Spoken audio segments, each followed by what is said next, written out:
Here we go.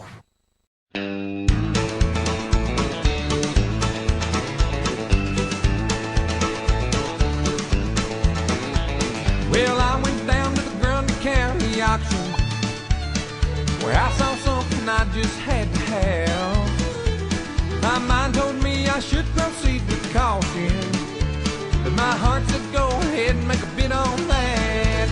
And I said, hey, pretty lady, won't you give me a sign? I'd give anything to make you mine on mine. I'll do your bidding and be at your beck and call. Yeah, I've never seen anyone looking so fine. Man, I gotta have her, she's a one of a kind. I'm going once, going twice. I'm sold on the lady in the second row. She's an 8, she's a 9, she's a 10, I know. She's got ruby red lips, blonde hair, blue eyes, and I'm about to bid my heart goodbye.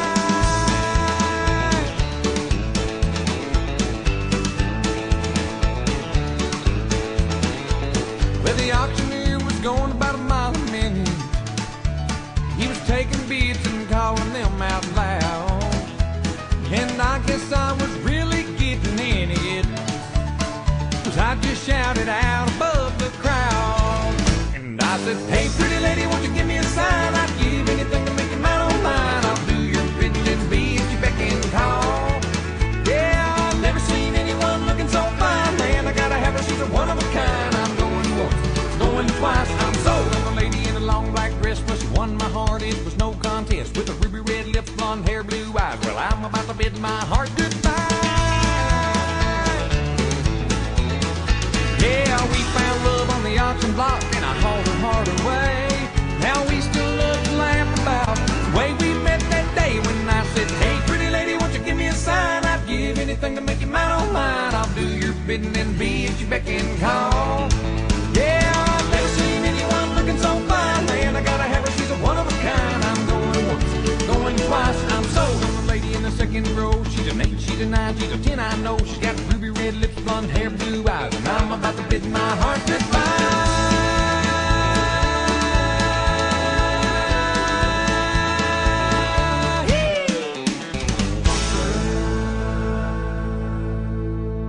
Yee fucking ha.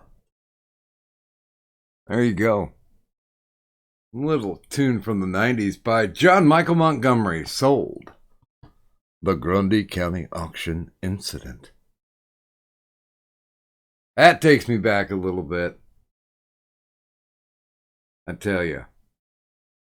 When I used to run karaoke with my ex-codependent, we were into the cycle because, you know, we pretty much ran for about a decade, and it was mostly 90s. And if you guys remember, country made a real big comeback in the 90s. So, popular on the radio, popular in the karaoke. So, we always had to make sure that we had a nice selection of country karaoke tunes. Now, the thing that really pisses me off nowadays is I have a collection. I have like 3 cases filled with karaoke CDs that we used. And I think I collected discs up to, about 2013.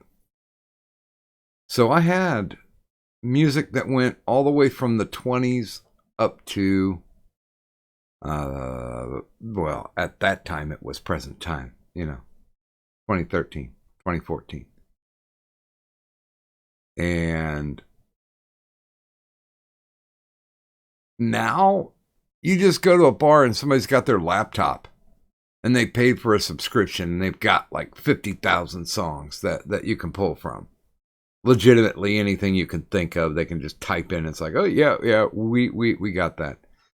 Now, that's a good thing and a bad thing. Because back in the day when karaoke was really hype, and this was, karaoke kind of took over. It was around for a bit in the late 80s, but that's when it was like laser discs.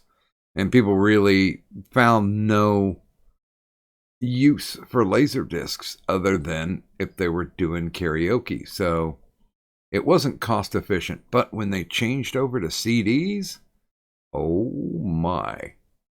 That basically made all the difference. And legitimately, there were companies that were better than others. There were companies that would just crank them out. They didn't really give a shit about copyright, anything. And there you go. Cranking them out as fast as possible. They really didn't turn out that well. So if you thought you were getting a deal, like paying $10 for a disc that had like 12 to 16 songs on it, pretty much it was going to be no. Because it was one of those fly-by-night companies that were just cranking shit out until they got served with an order to stop making the disc. So they stop making that disc and they make another one. Or they make a combination of different discs that got shut down because since it was in a different form, different lineup of songs, then they would have to come after them again. But there were a couple of them out there that were amazing. First and foremost on my list was DK.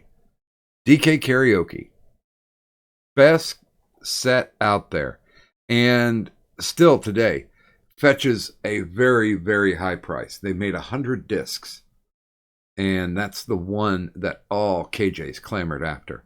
Because it was very heavy in 50s, 60s, 70s, 80s. A little bit of 90s. But then again, you're courting an audience where you know they have to be 21 to get into the bar anyway. So they know they're going to know the karaoke songs. And by the way, RYNO, if you're in the ward, you can always throw a request into the lobby soundtrack. Grundy County Auction was actually a request from, of all sources, the Full Metal Pickle. But yeah, there were some really good ones out there. The best ones were, of course, DK Karaoke and Sound Choice. And now Sound Choice has an online service where you get access to every one of their discs. And you knew Sound Choice was good.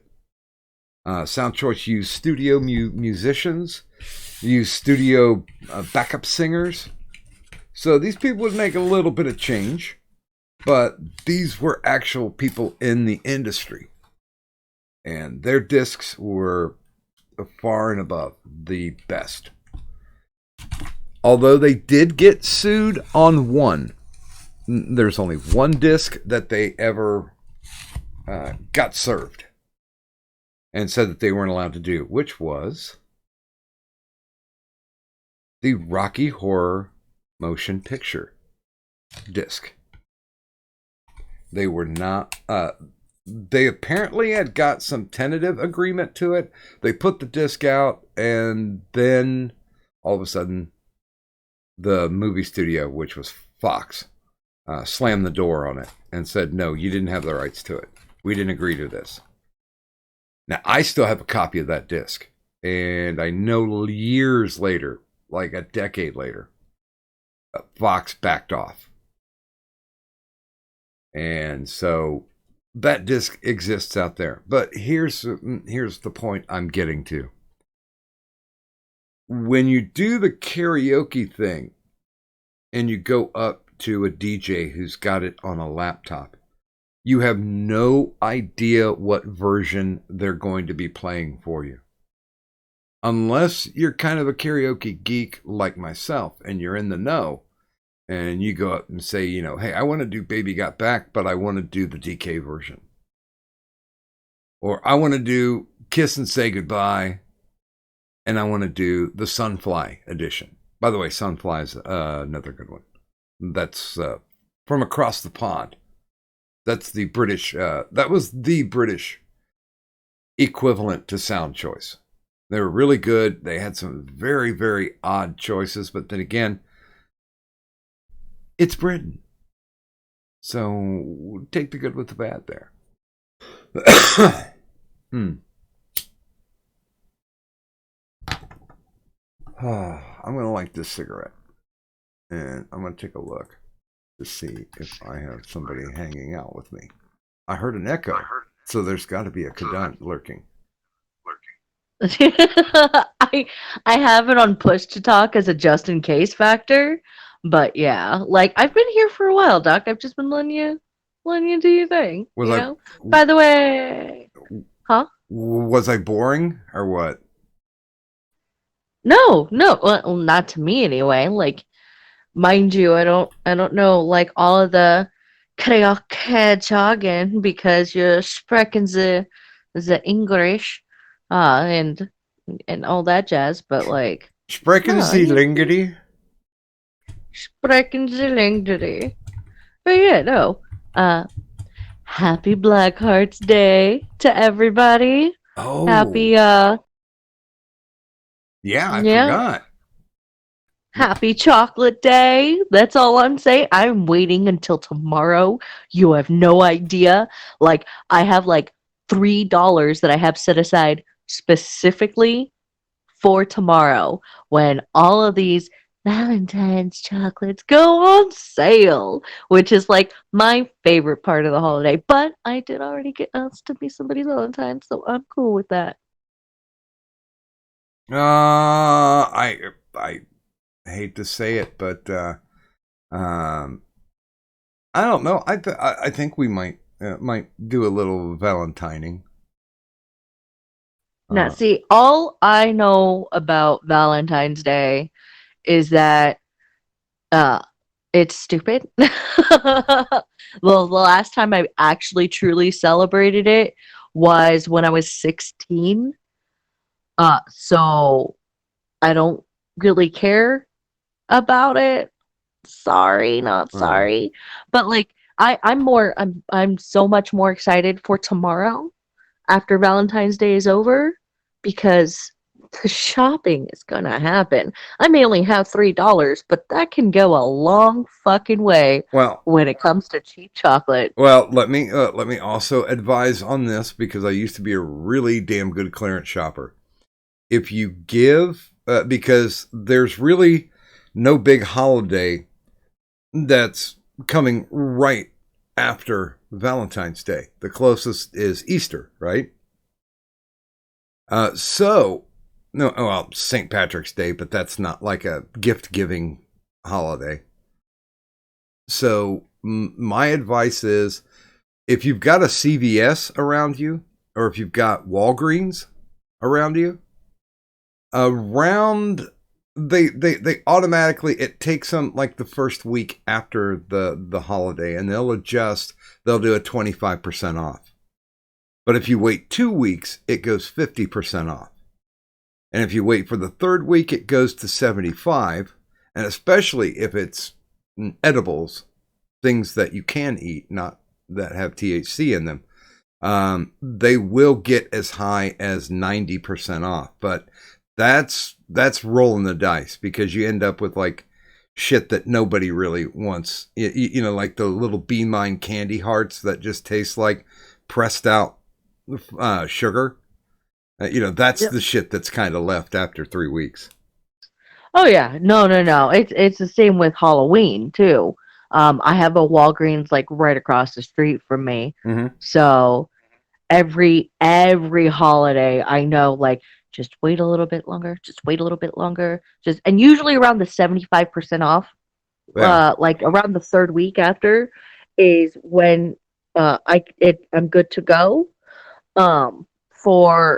For some of the stuff, mind you, it's already fairly slim pickings because people will get on that shit like really fast. So like for me, tomorrow it's gonna be 50% off on Saturday. Or yeah, on Saturday. It's gonna be 50% off on Saturday when the store actually like opens up. Um and that's when I'm just gonna go in there and be like, all right, chocolate, chocolate, chocolate, chocolate, chocolate, chocolate, chocolate, chocolate, chocolate, chocolate, and I will prepare for my death. I have zero qualms with this. I don't care. I can get white chocolate stuff too. I'm allowed. Okay.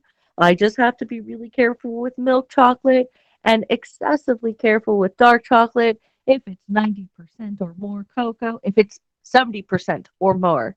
cocoa, then I might be able to smell it. Well, you can always go with Hershey's Gold too. That's completely I safe. still I still have a singular Hershey's Gold bar that I've been holding back on because I inhaled the first the I inhaled the others like almost immediately. I'm just like, "Oh, this is so good. I like it so much." Yes. Well, because you can't eat rocks. Well, technically you can, but there's no nutritional or taste value to it. I mean, I don't know, it depends on the salt content. Well, I didn't send you like any hankasite, so and those are just I big. don't you sent me a geode and I could lick a geode. Like that'll be fine. It'll have like that nice little dirt. Mm-hmm. Oh yeah, if you want to, I'm just glad I didn't send you any malachite because that will kill you. Hey, you did send me Cinnabar. I could lick the Cinnabar. Does Yeah. it taste like cinnamon? It does not. No, I am. I didn't taste it, but I'm gonna bet no, that it doesn't taste like cinnamon at all. Dude, I'm so excited to have the Cinnabar. You have no idea. I would swallow that thing. Like that's the one bad thing about it, but at the same time, like, but it's too pretty to swallow. Well, and that's the thing when they started carving that shit in Asia. You know, their princesses or concubines would be given gifts of carved cinnabar, and they would wear it against their skin, and they would start dying, and they couldn't figure it out until like one day, one of the girls was like, "Oh yeah, I never let it touch my skin because my grandfather uses it as a type of poison to keep the rats out of the straw." And they're like, "Oh, okay. So, yeah, beautiful present that murders people that you love. Way to go, Asians." So, Well, so they don't do found that. they found a really clever way to keep to to start with the population control. Now they have to resort to like the coronavirus and shooting people with the coronavirus. Well, yeah, but they didn't do the, Manchurian CSI. How did this happen? Put some tobacco there, because I will be smoking. What are you doing, kitten? Oh, you heard a bag rustling and you thought, that must be cat food. It is not cat food. Here, I will set it right next to you. White cat's been, I don't know what's going on. Maybe she's got the whole, I need a Valentine thing. I have no idea. But hey, you know what? We should get this ball rolling. Let's do some good mornings, shall we? Sup, bitches? Yeah, mine has to be a little bit more thorough, but please do bear with me. Good morning, Buzz of the Hive. Good morning, 3-4 Yoda. Good morning, Arwino. Good morning, Eric Folmes. Good morning, Gulf City Cola Krill. Nice to see you around. Good morning, Shamus Darby. By the way, Arwino says, Cadet, will you be my holiday gash? Yeah, that's the way. There you go, Charmer. Yeah, good morning, Stan Ulch. And that's it. Oh, wait. Good morning, Detroit. And we are off and running to the big screen. Here's a question. Yes. How many Valentines can a person have? Well, considering I'm gonna have to say I'm gonna have to go with 12 because in the largest classroom that I was ever in, there were 12 girls. And so I got Valentines from all the girls, and of course I gave Valentines to all the girls. I even got one from a couple guys. So I guess a little more. And well, yeah, but receiving one and having like somebody like be your Valentine kind of thing, which I've never understood. I always associated it with like, will you be my present kind kind of deal, because like when you're giving a Valentine, you're basically like giving a sort of gift. So I figured when you're asking somebody, will you be my Valentine? That's like asking, will you be my gift? Like, will you be my present kind of thing. So, so like I've always wondered, because I was talking with somebody who, was smart enough to actually ask me like at the stroke of Eastern time midnight, uh, or a little after that. But they were like, no, you're probably gonna be dodging phone calls all day, because you're gonna have a bunch of your nice guy friends trying to hit you up and get you on the day, because like today's the vulnerable day. And I'm like, no.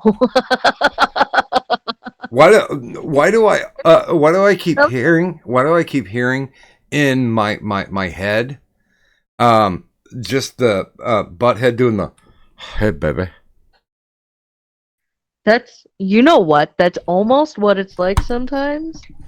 Um, Mind you, not I have curbed enough of my male associates and male friends, Mm-hmm. um, in a very firm fashion, that most of them are intelligent enough to stop uh, being creepers about it. Yeah. Mind you, I told you about the one, and I sent you the screenshots of the one. Yeah. Yeah. Um, but like he's about it, that I could think of. Like I might have a couple of others who like might be like, hey, and I'm just like, okay. That's why I was asking, was because I was like, yeah, sure, why not? Do we have to do anything? No? Cool. Then like, sure. Then thank you. But See you later. but By I the was way, already asked, and I'm just like, okay, like I'll be your Valentine. So sorry. good morning to Satan and Satire. Honestly, I didn't even ask. But I do have a tub down in the basement where I bought a shit ton of Valentine's stuff, like little teddy bears and um like little roses that have like fiber optics in them and stuff like that. Not like candy or anything, just little gifties. I think I will give one to Nursey, because even though we're not bound by rings anymore, we still like each other. So I don't know if she has a Valentine currently. So I know I technically don't. So why not? We can do that. I think that's legal. By the way, good morning to Buzz of the Hive as well. But I do have to say that now it's saying Scooby331 donated, but it's it's got to be ear juice. Um, and he says we are going to drop all the evidence on Saturday on the EJAS stream, which is the ear juice stream. And then we will finally prove how this is AP and his mafia's fault, and we didn't do nothing. Now, Okay. all Okay, because there's not like an entire thing of fucking proof that. Okay, hold on. I need to. That sounds lovely. I can't wait to see. I will actually tune in. yeah. A matter of fact, if you are lurking around Ear Juice, just throw the link to your channel into the chat. I mean, everybody's got a wrench. That's one of the big reasons why everybody's got a wrench. If you want people to link up to you. By the way, if there are people in the chat who have not yet subbed to Full Metal Pickle, he's getting ready to hit 200. He's like 8 away from it. So why don't you guys just take a moment and jump over there? Say hey to the pickle. Give him some love. Praise the gherkin. Yeah. But you know what I find funny is that I get into the whole thing where when I start telling stories like, well, back in my time, that kind of shit, it makes me feel a lot like you've seen the movie Blade Runner, right? A long time ago, but yes, I have. Okay, because there's a speech that Rutger Hauer gives. By the way, there's the Pico Pico channel. Go over there, sub if you haven't. Do it now. But it's the one where Roy Blatty, or Roy Batty, the last one that Blade Runner Decker has to chase down, and Batty kicks his ass. There's no way that he was going to win until Batty let Harrison Ford win. And he sat there, and this was one of these things where Rutger Hauer, it was not Harrison Ford's movie. It was Rutger Hauer's movie. And he acted that movie like a motherfucker. The more you see of Harrison Ford in this movie, the more you knew that he really didn't give a shit about this movie. He just made it because he got paid. I mean, he even purposefully, when they said, yeah, we're going to need some voiceover narration, he purposefully sabotaged the fucking narration.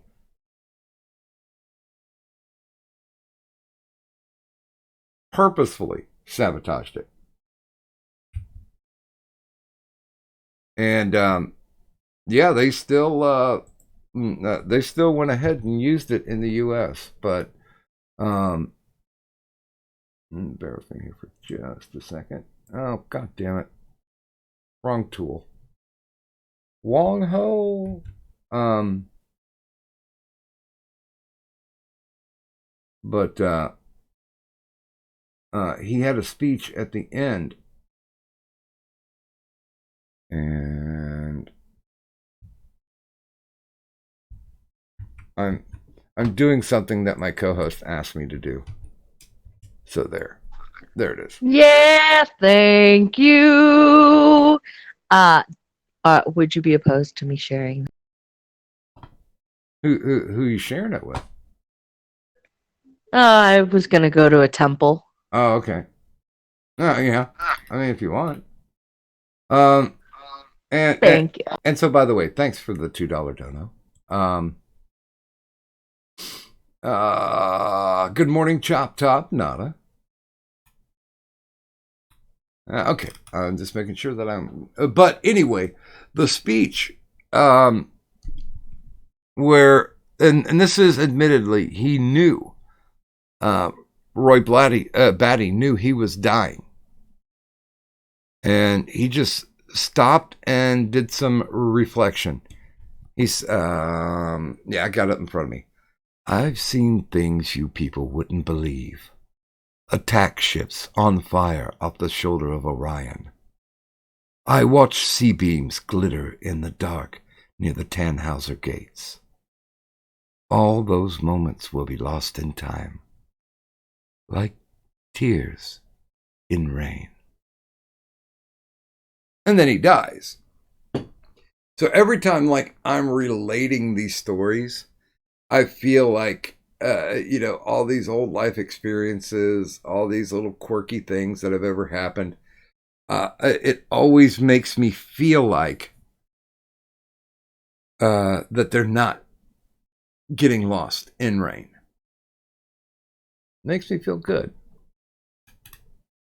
So, yeah. You guys, you can forgive me or not. That's completely up to you. But, yeah, I throw those things out because fucking A, why not?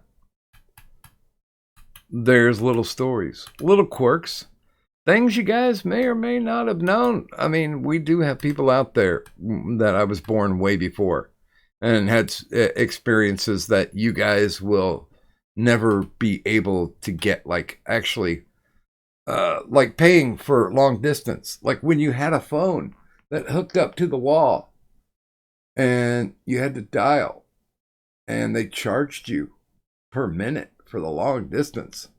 And now long distance is like, who gives a fuck unless it's out and about, like some weird ass country. I was trying to think of things that were obsolete. You know what? I haven't. Let's see. I could probably do this, and that would be easier to figure out.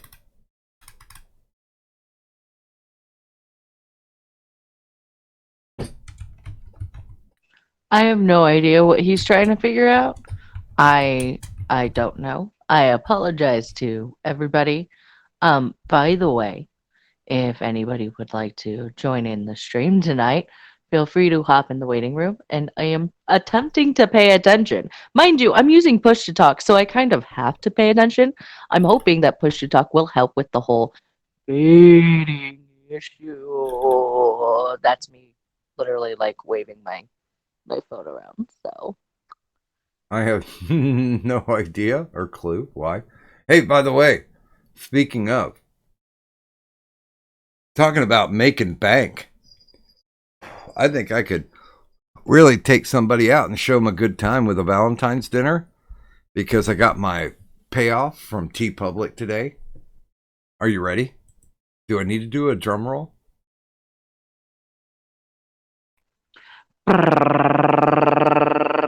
Yes, ladies and gentlemen, I made a grand total of $2 last month.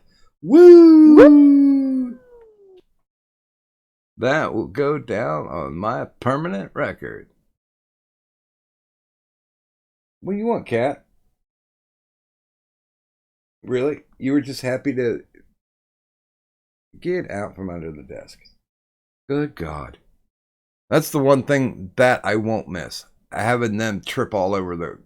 You know, I've got all the cords and everything back behind the desk where they should not be.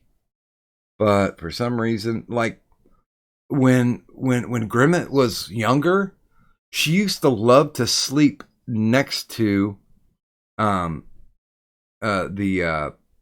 fuck, I just lost the word for it. The power strip.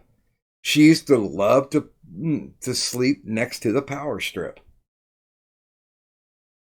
No idea why. I mean, is there's like some vibratory thing going on? it's warm.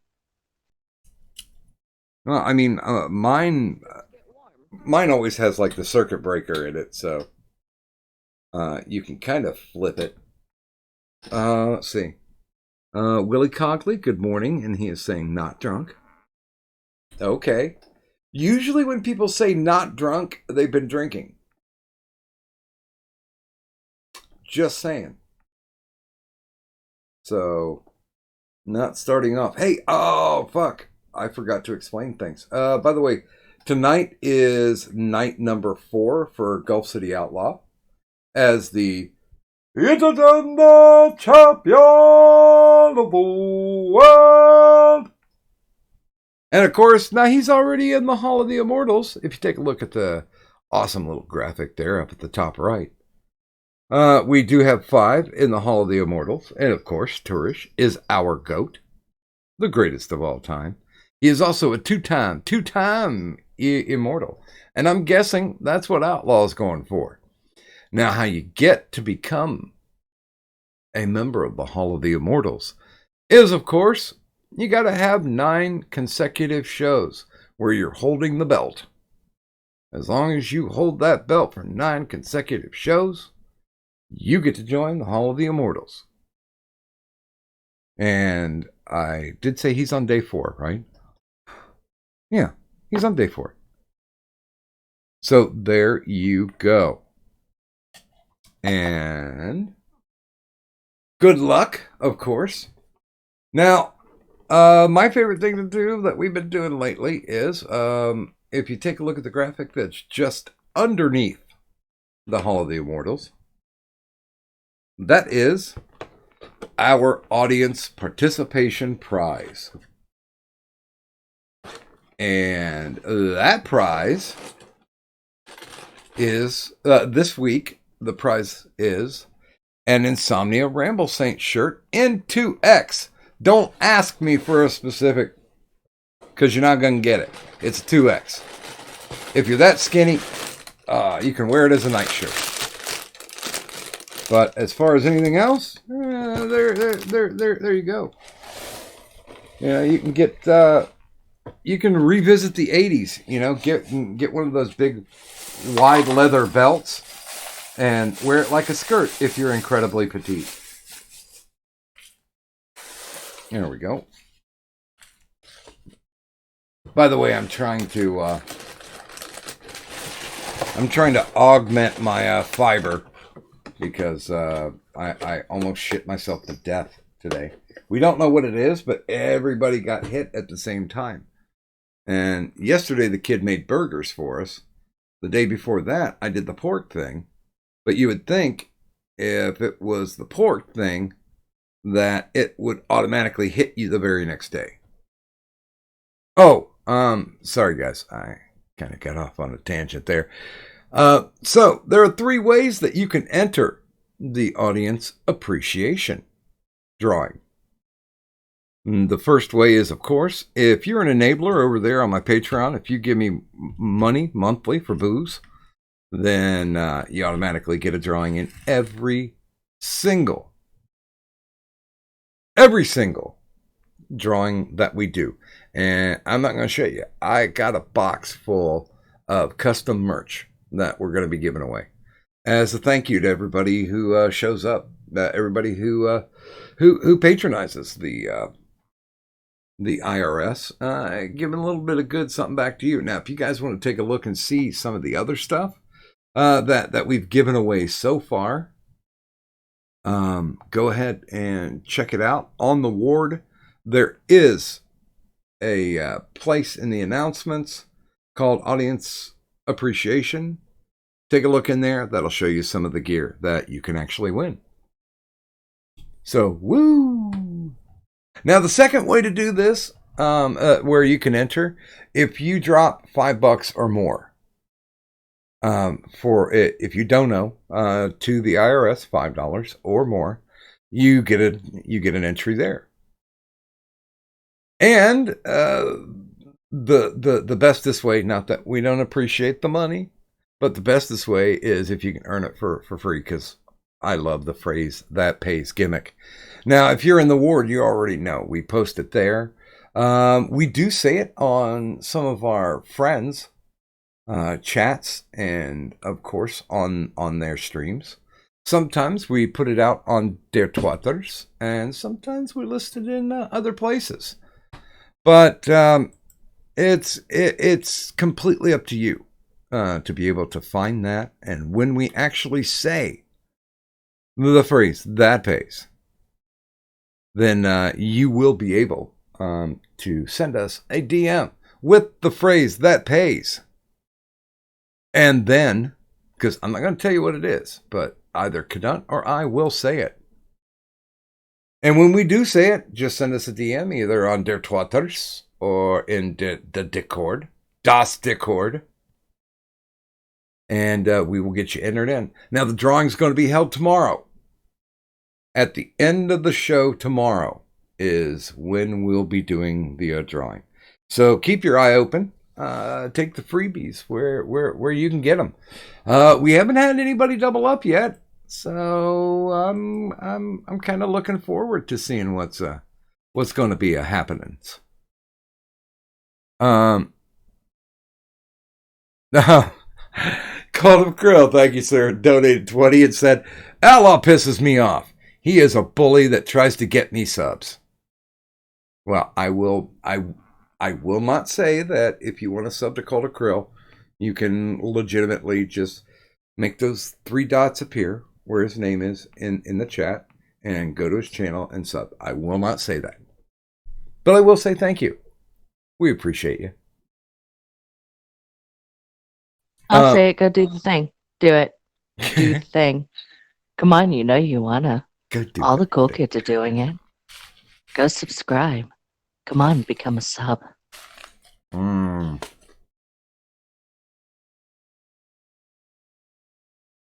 Ho ho. You know what? You know what I think though? I think Doms get the better outfits. It depends on what your aesthetic is. But because sometimes subbies can like they can just be in nothing but silk boxers, and then the doms have to be like in this full leather or latex, and it's just you know while the subbies get to go ahead and just be like silk boxers and tied up like lazy pieces of shit. No, the ones that really kind of throw me off because I'm taphophobic is those full latex bodysuits where the only thing you have is like a mouth hole. It's like complete deprivation. Do you not know? No, I know exactly what you're talking about, where they have the latex mask and the latex suit, and pretty much all that's there is like a slight little slit for the mouth where the lips can just barely pop out kind of thing, Mm-hmm. so that this way they can still breathe. That's not even the worst. There are some that are full coverage, eyes are covered, nose is covered. All that's there is like a straw hole for the mouth. Here, I will no context tweet. It would be something kind of like this. But yeah, no, those are the ones that I'm talking about. They even have like what looks like a bed that's like a vacuum seal to where they put the person into it and then they seal them up and then they have to be very, very quick to cut a hole for where their mouth is. Oh yeah. And Yeah. No, they have that. Um there's actually ones where you can vacuum seal somebody in. Um and instead of them having to worry about cutting a hole and possibly like releasing, and thus taking away the pressure, um there's already like built in a single built in like tube that you it's almost like having a snorkel piece in your mouth. so they basically have to slip their mouth over it and then it gets vacuum sealed. Like they have to put their mouth on the tube and then the sealing Yes. process begins. Yep. Ugh. Yeah. Well, No so no do you want interest. do you want to know why people get into that kind of thing, like with the latex or the leather, or basically being vacuum sealed into like these skin tight? If this is knowledge that you would like to share, please. It enhances the sensation, the touch. So all that tightness around, the slightest finger sliding along the body over that sealed up part of your body, you can feel every bit of it, like it travels and tingles in through your skin. Actually, if you wear a corset uh, that has been sized properly and put on you properly, it can do the same thing. Where on the non-boned part of the corsets, if it's on just tight enough, you can slide a finger down, and it sends amazing sensations. Like the feeling of touch is almost super enhanced at that point. That really sounds like a deprivation trick. It probably is. Mind you, I think it does have. I don't know I honestly don't know the science behind it. I know that in the full suits, like that cover the nose, limit the hearing and the seeing and the breathing, like cuts off all the other sensations to a mass degree. That could be part of it. But when it comes to wearing just a corset and being somebody who will wear corsets, uh, that doesn't cut off my hearing. It doesn't cut off my sense of smell. Doesn't cut off my eyesight. Doesn't cut off my taste. It doesn't cut off anything at all. It just it's just something tight around me, and yet I can still like run my finger along the the non-boned part of one of the panels of the corset, and I can feel it in my skin. Mind you, if somebody like struck me, fortunately, the boning does like amazing stuff where it doesn't hurt. You know, like there's something about it where like I could in the right corset, I could take a blow, like somebody could like hit me with something, probably nothing too hard or anything like that, and I won't feel it nearly as much as without the corset.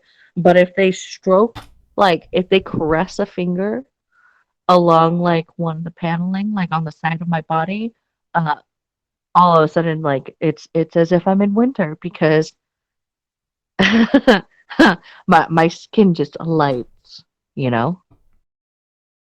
Um, I've just never been a fan of wearing corsets. They just they're not flattering to my figure. I'll be honest with you. Anybody can look good in a corset if the corset has been sized and tied properly. I'm just saying. Mm, no, I'm gonna have to say no. I'm not gonna do it. They do make men's corsets. I know they do, but not for this man. It could help with your back. No, no. There's a difference between wearing a girdle and a corset. There are men's girdles out there. Yeah, men's corsets are better because girdles have too much stretch and movement, while while a men's corset has that boning, Well, which helps with posture and also like you know other. It doesn't give you a men's corset isn't meant to give you the hourglass shape. well, no. My grandfather used to wear one because he had a hernia, and he called it his gut tucker. By the way, well, no, you're already typing a message to me, so you know. You know what I done sent you.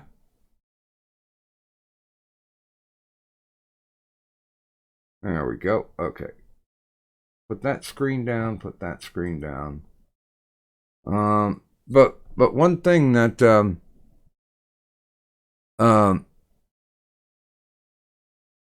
um I don't even know how to broach this. Sacre bleu. I have no idea how to approach this. Because I don't want to say, since you're the only one that's in the stream, I do not want to utter the phrase, I'll speak French between your legs, because I won't. That's just not going to happen.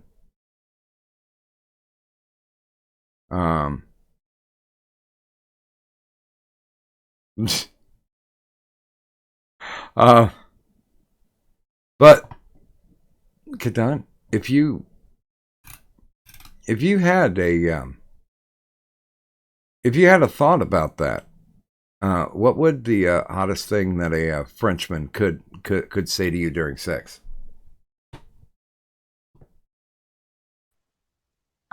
Bonjour, mademoiselle. Don't you worry. I am giving up on any attempts to try and have sex with you. Oh my god, that's so hot. Thank you so much for not trying to fuck me, you gross French. I surely. That Is that about right? Or were you expecting more along the lines of Tiity Croissants?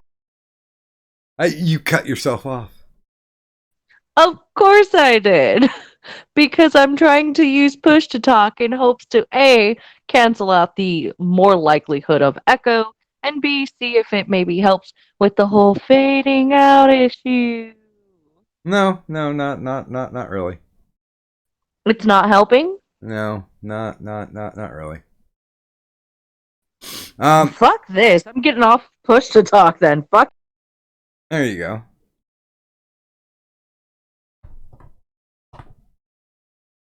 By the way, I think Pickle's lurking around somewhere. I just wonder that if he actually appreciated the request that he put in the lobby soundtrack that I played this evening. Alright. How's that? You sound wonderful. Is it coming in Yeah. at least clear? I mean, there's no fade. Maybe a tinge of an echo, but there's no fade. You're not like you're not like waving in and out. Praise the fucking gherkin. Sup, bitches. Like, Yeah, say it again. Welcome. Sup, bitches. Ah.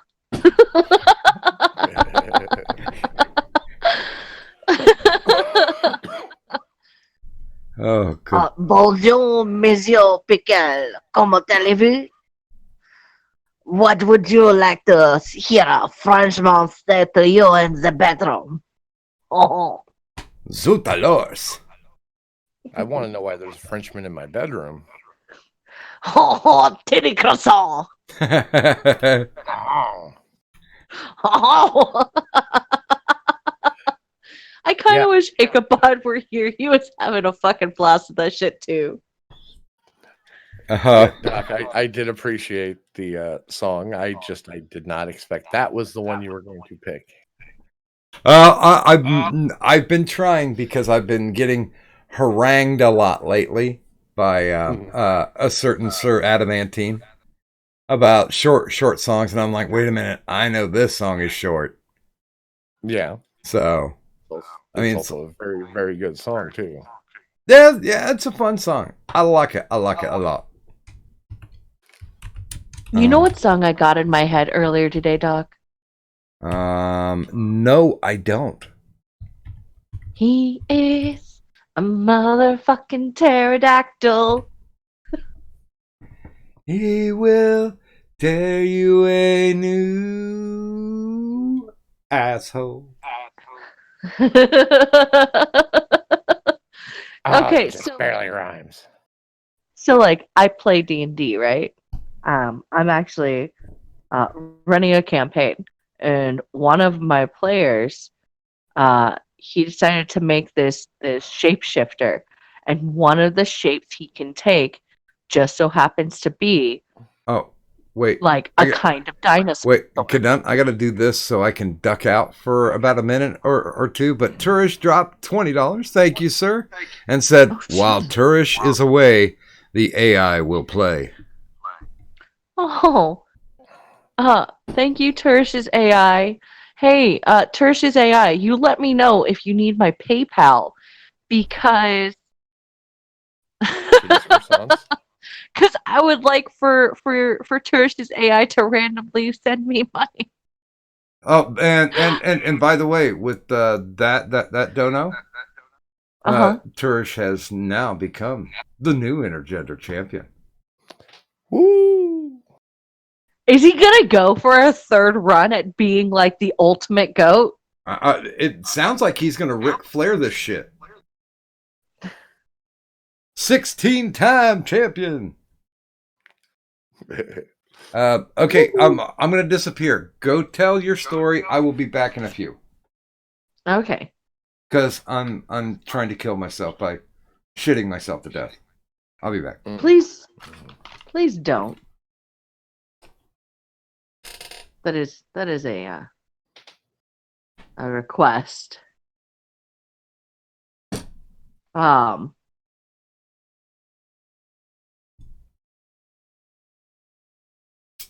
Yeah, shitting one stuff is never fun. I don't even know. I don't know. I don't know things. I was saying stuff and I totally forgot. I do that all And the now time. I'm more paranoid about like, am I echoing? Are you guys like hearing yourselves back through my shit right now? No. No echo. Okay. Go. You dick. Ha ha ha.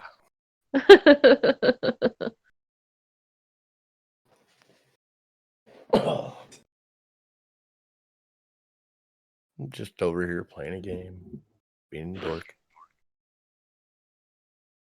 Nothing wrong with that. Yeah. Well, I held off until I saw the game on sale, so I was like, Dragon Ball Fighters. Whoop. Video games are fun. Yes, they are. Especially I'm when the main villain is pretty much like top tier waifu material. So Android 21 is stupid hot. Oh, really? In both of her forms, yeah. See, I've not seen Android 21, but Android 18 still number one for me. I mean, if you like them that young looking. She looks young to you? Android 18? Mm-hmm. Mm-hmm. Oh, well, and then especially in Super when they've got her in just a tracksuit. To me, she doesn't look like she looks kind of the same, you know? But Yeah, one second. I don't know. She doesn't have the same kind of like big eyes that like that Chi-Chi or Bulma has. Mm-hmm. I don't know. I like Bulma's redesign for Super. She's got that kind of like hot mom look going.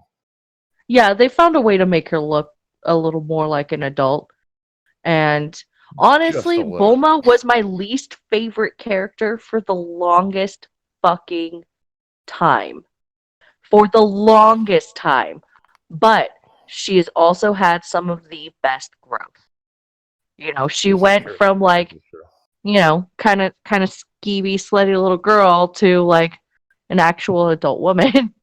Mm-hmm. Did you know? Fun fact: Toriyama revealed that Bulma had actually admitted she used to be in love with Goku.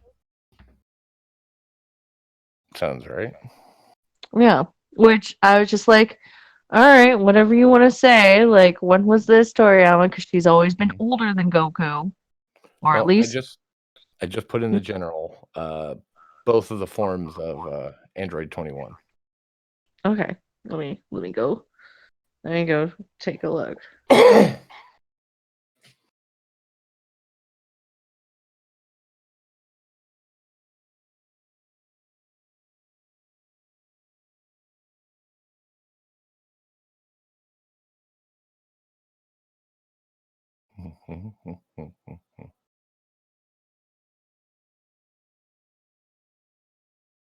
Okay, so she's basically like a Majin Buu. Well, yeah, when she goes into that form, yeah. Okay. She's like just like eating like all the villains where I'm at in the game. Yeah. But she's the big bad. Mm-hmm.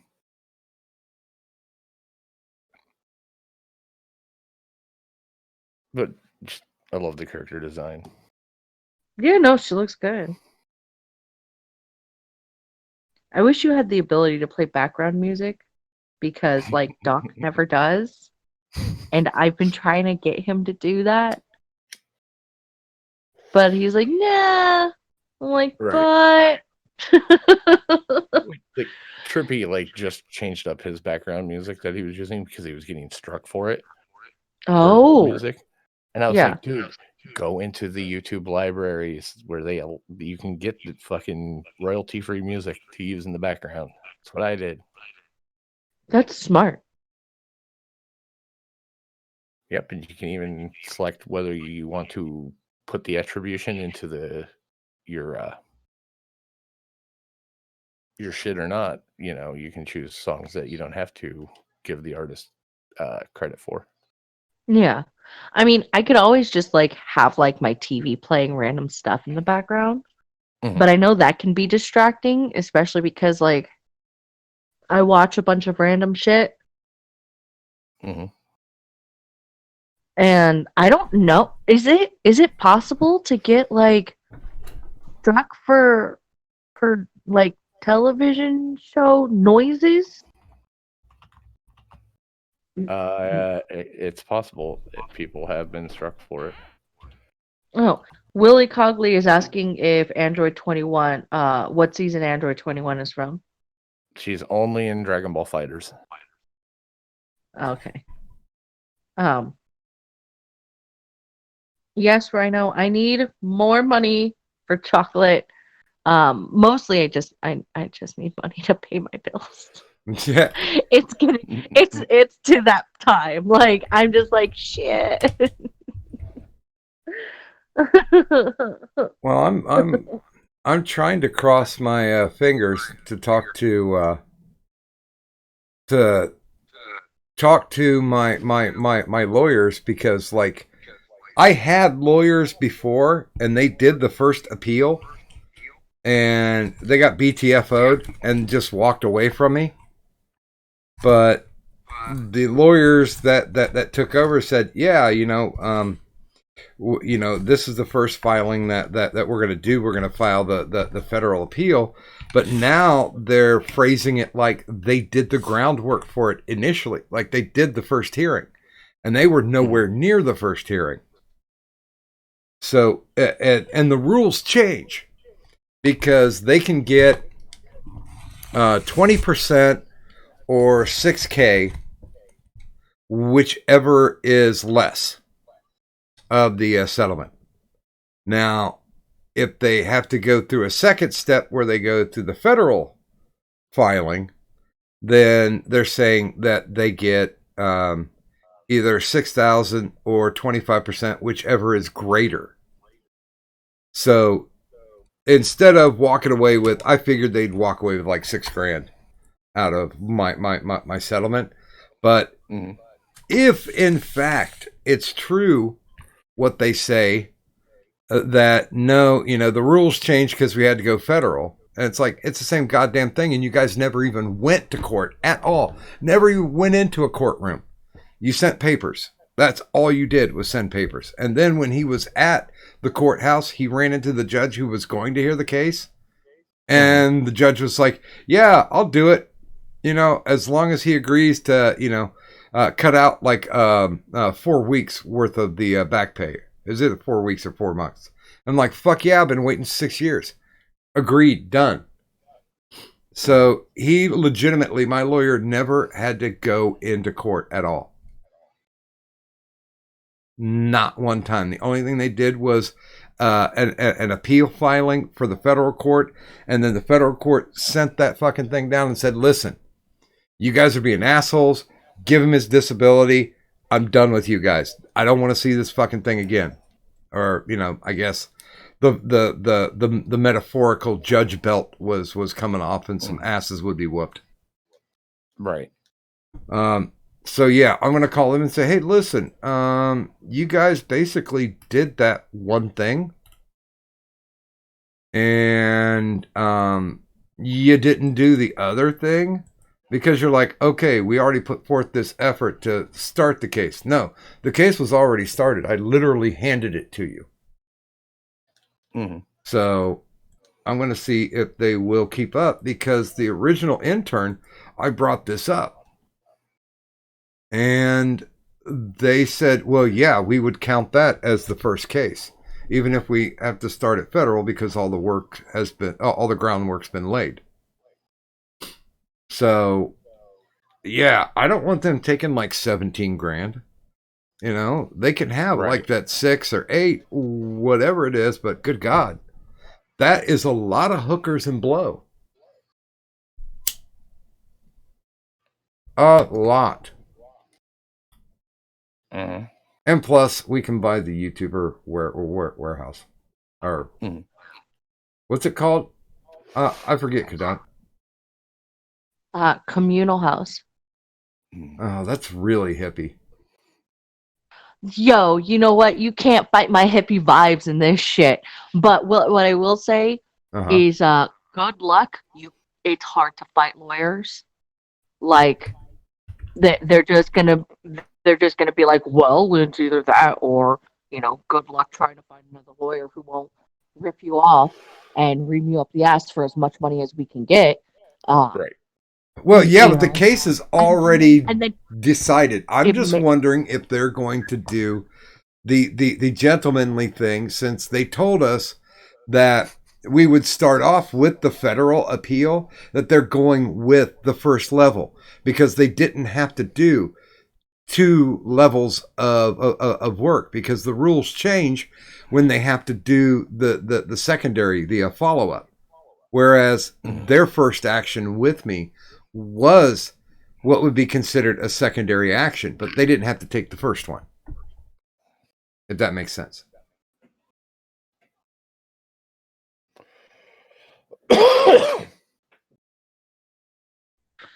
I mean, it doesn't matter to them. They really don't care. And honestly, even if you've gotten it through, like, it's still because the lawyers pretty much went in and they're just like, "Hey there, judge.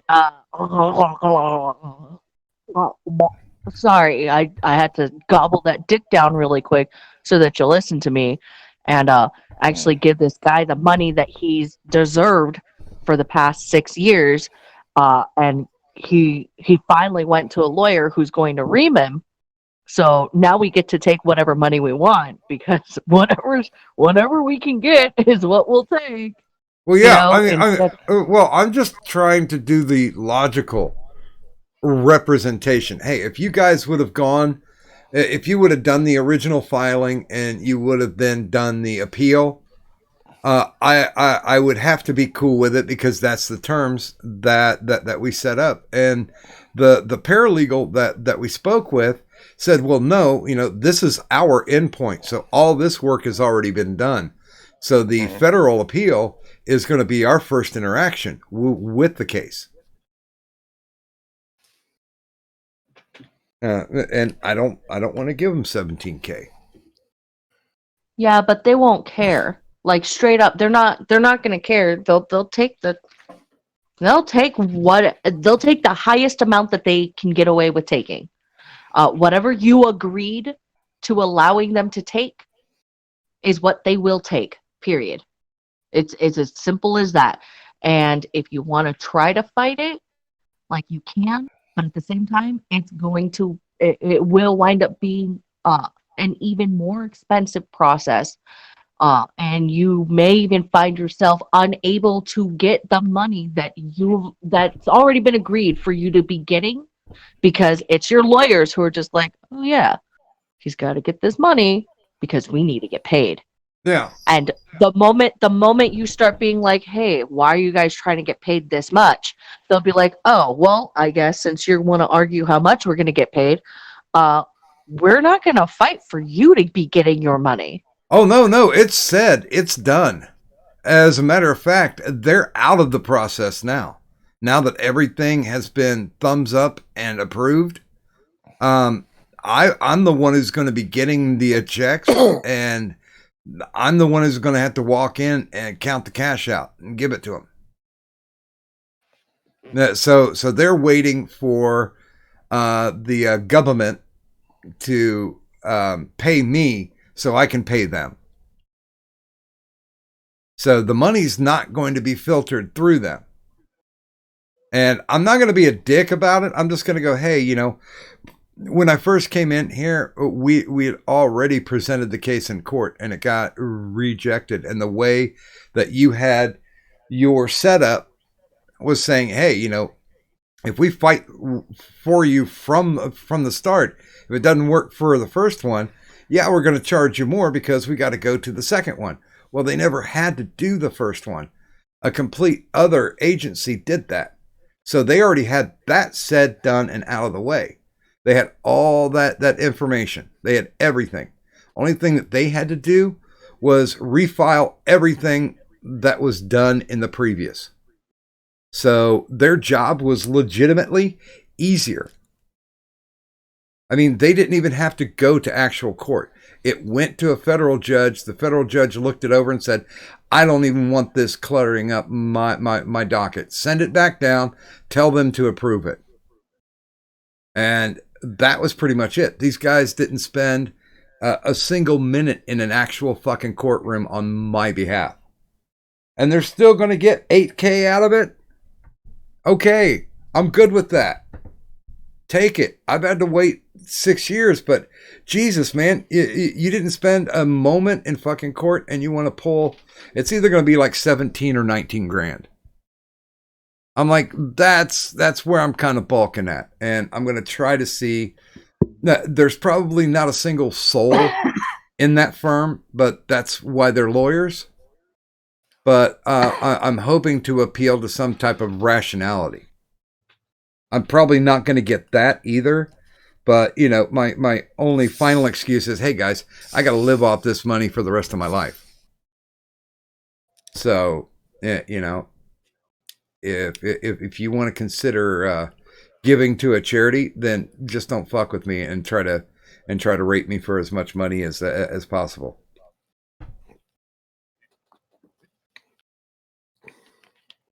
That's all I got to, you know. Mm-hmm. Oh, my eye itches for some reason. Well, better than my eye itch than my balls. Oh. Holy Tiity Croissants, Batman. Oh, Tiity Croissant. Tiity Croissant. You know, I keep seeing Pepe Le Pew saying that. Oh, so do I. Maman chère. Oh, you gorgeous Tiity Croissant. Let me hold you and embrace you. See, for me, I can imagine Pepe Le Pew saying that and be like, bonjour, mademoiselle. May I put some jelly on them Tiity Croissants? Or is it okay if I just give you some jam? What is the difference between le jelly and le jam? Well, I cannot jelly my dick down your throat. Hey, that was dirty. No. I cannot jelly my dick all over your Tiity Croissant. I love that joke. What's the difference between jam and jelly? And I love it whenever jam. I love it whenever I ask that because people will like look at me like not expecting it and like I can't jelly my dick down your throat, and they're just like, wait, and then they always look down at my crotch and like, no, all female. It's called strap on, bitch. I have no idea what Arwino is saying. CIA. So 15 should be good. See you in the morning. No idea. Don't know what that means. I don't pretend to know what that means. And I shan't. But yeah, I mean, I'm definitely getting more on the disability than I expected. I thought I'd end up getting enough just to like be able to pay rent. And, you know, if I do actually get into this assisted care thing, I mean, good God, $650 a month, and all utilities are paid. I could use that as my staging point. You know, be there, get out on my own, get my shit together. Be there for like a half a year to a year, and then I'll have all my shit together as far as figuring out where I want to go, because I'm about 90% that I'm going to move out of the state and move to some place that's mostly warm. I still vote for Arizona. Ha ha ha. Because Arizona is better, in my opinion. And it's mostly warm, better than a storm. It is better to come over here to Arizona, not California. Oh. Arizona's all right. I lived there for a few years. Yeah, I don't know.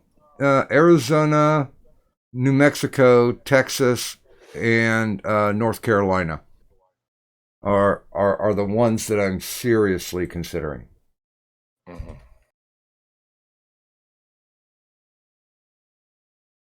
Because, yeah, there's that warm thing. I'm all good with that warm thing. It's the warm thing. Oh, wait, no. I don't know. I think it's, no, I'm not moving out to Vegas. I will be out close to, I'll be in Nevada. I don't think I'll really be close to Vegas. And I'm not like a gambler or anything, so I could really give two shits about Vegas. I've always found that the easiest way to make money is to not wager it away.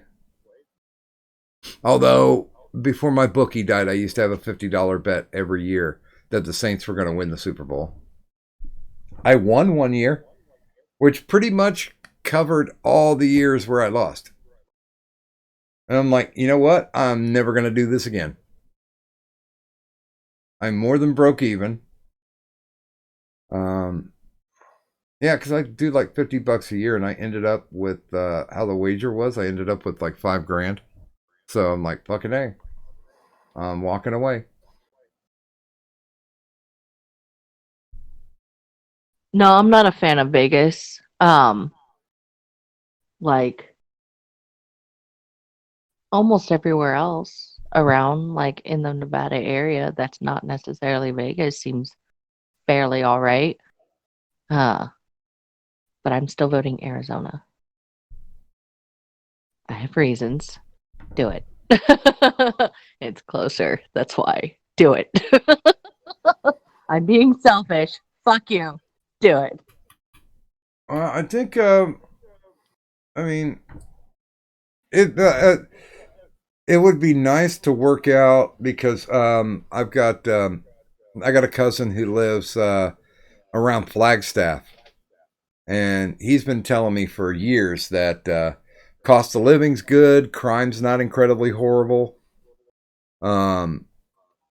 It's because he's got himself a señorita, and I think either 2 or 3 kids, and he's living life, living the dream. He installs fiber optics. Nice. So he's like, hey, if you move close to where I'm at least I can make sure and get you hooked up on cable. Well, that's not even cable. That's fucking better than what I got. Well, yeah, he's laying fiber optics for a telecommunications company, mm-hmm. which also apparently runs the cable out there, the digital TV and all that shit. But weird. Yeah, I don't know. I didn't go much into it because I don't want to talk about jobs with people when I do not and have not had one for a while.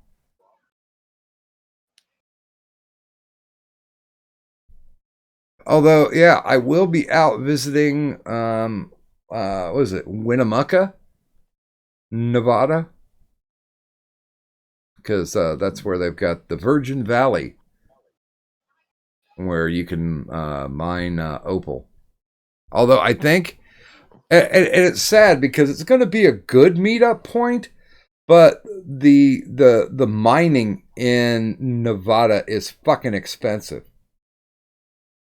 And I don't appreciate that too much. Like the cheapest place where you can go mine opals is like either $70 or $75 a day. And Nevada ain't got much of anything else out there to mine. So and that's just something that I'm gonna have to deal with. Let's see. Actually, it's funny because somebody's like, I wish somebody would come up with a list of places that are still active and then and where you can call them and you know where they're located and all this shit. And I'm like, I got a list for like everything that I'm even potentially going to visit. And she's like, oh, I really do need to make a database. And I was like, if you make a database, I'll send you over my spreadsheet. Mm-hmm. She's like, well, can I see it now? And I'm like, you're just being lazy. Start your database. Show me that you're making a database, and I will send you my spreadsheet that you can add to your database. Because like mine is like name of the mine, the material you can mine out there, where it's located, what the phone number is, the contact person, the pricing per day, and if there's camping available. Right. Because fucking A, I'm going to do some camping. I'm okay with camping. Although I don't know what's going to happen if it's me and Merc in a tent. Oh. Mm.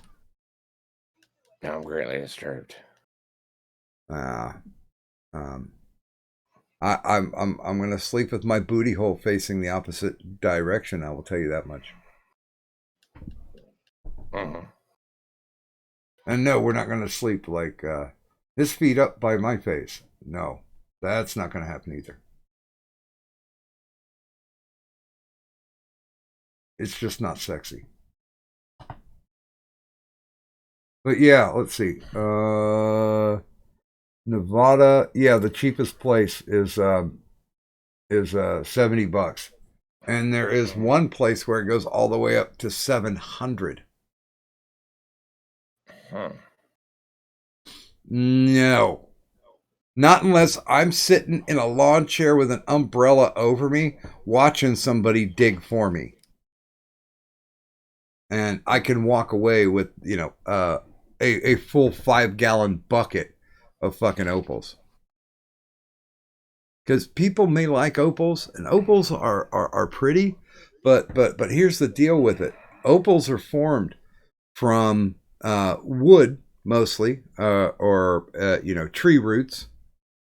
Mm-hmm. And it's because you get seepage in to it. So it basically converts the wood to a silica, but that type of silica is usually anywhere between 40 to 80% water.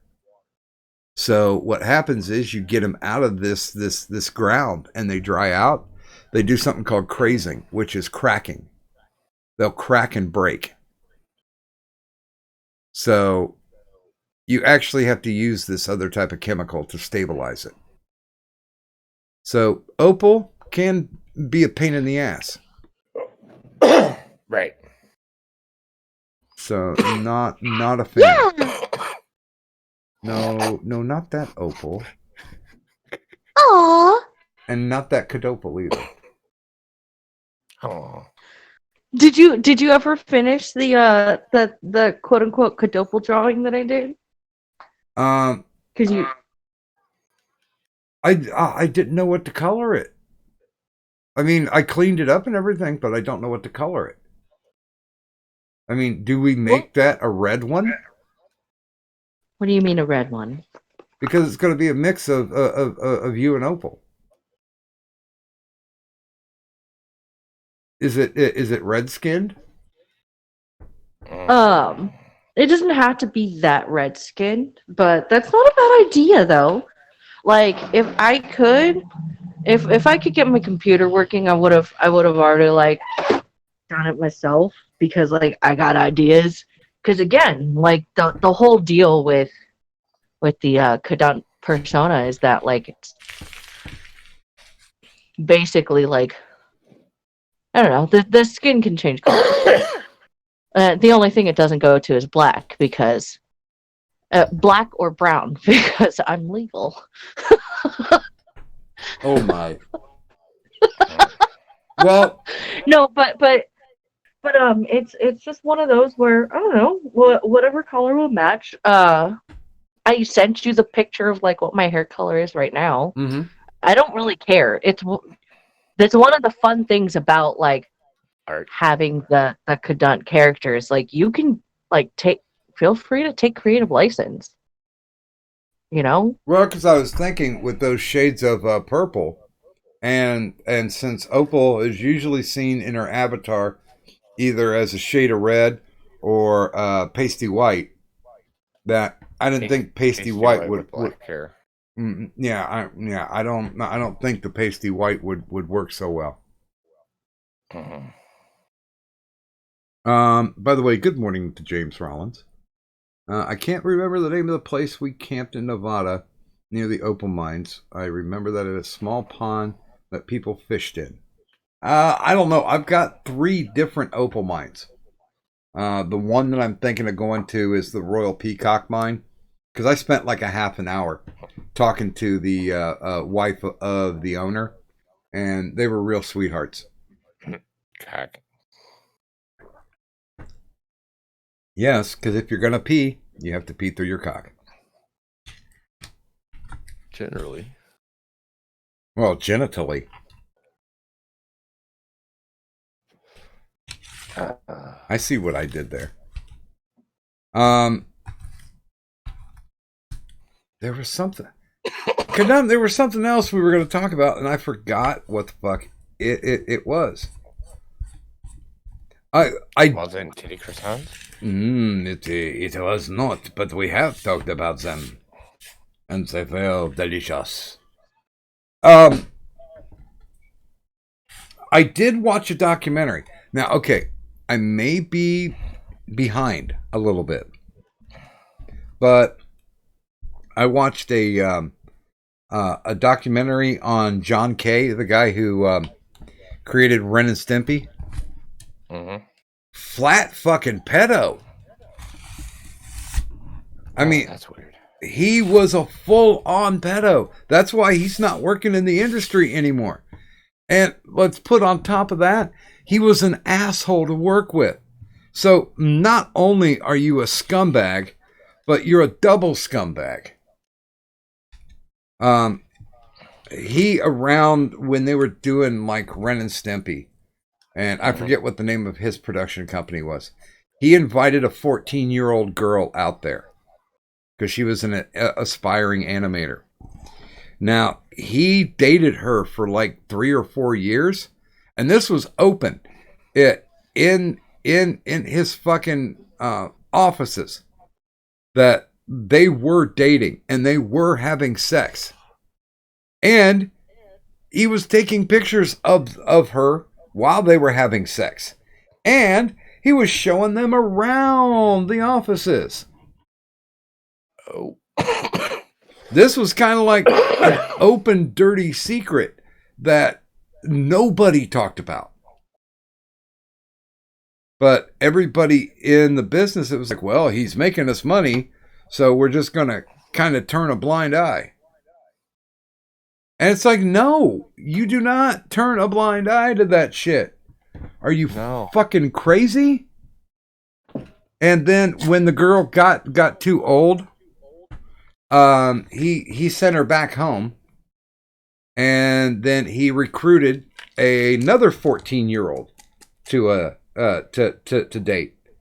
But she had a little bit better head on her shoulders, because he would do stuff like, oh, talk to me dirty, say this specific stuff so I can jerk off over the phone to you. And she was like, no. And he also requested nudes, and she said no. So this girl had a little bit better head on her shoulders. And now, here's something that I think Cadunt will enjoy. And I think, He wrote like a 12-page in defense of himself about why he did what he did. And he blamed it on the fact that he had PTSD and he also had ADHD and bipolar disorder.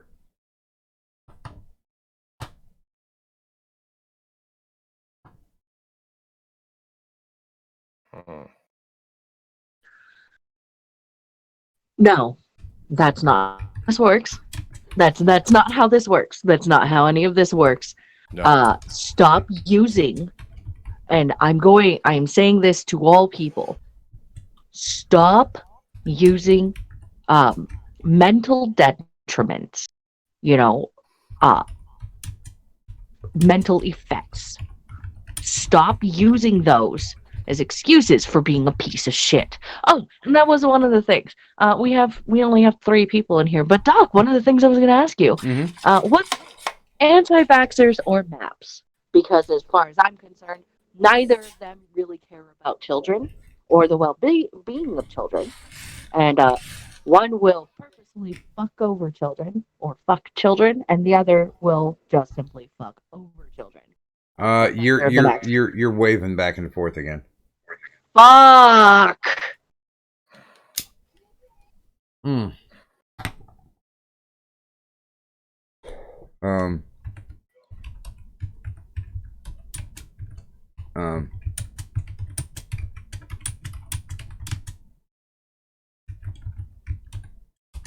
So, worse, MAPS or anti-vaxxers? Again, one fucks children, one fucks over children. Neither really care about the well-being of children.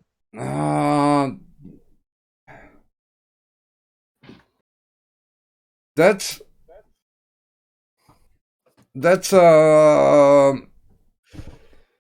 kind of like saying, would you rather be killed by a shotgun or a pistol? Because both of them will kill you if done right.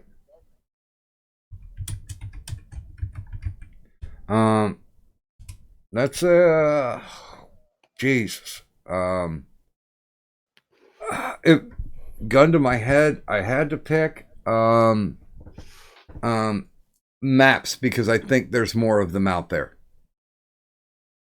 I think there's more of them out there than we know, and there seems to be a greater social stigma against the anti-vaxxers, so they're kind of being held in check. But I think the MAPS are out there and running wild because they already know that. Okay, let's put it this way: anti-vaxxers are crazy, but they don't know that they're crazy.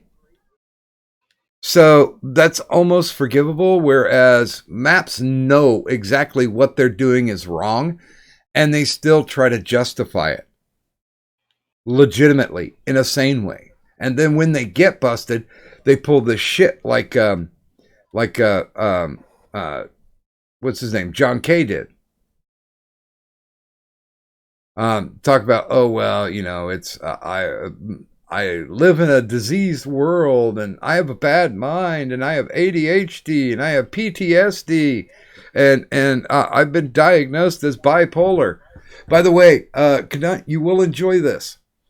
The mental health community, those with ADHD, and those with bipolar, and those with PTSD, immediately started fucking attacking this guy. Saying, don't put this shitty behavior on us.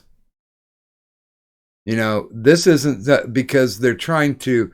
What he was trying to do was justify the fact that it wasn't so wrong because he had these ailments, and it's like, no, that is not how this works.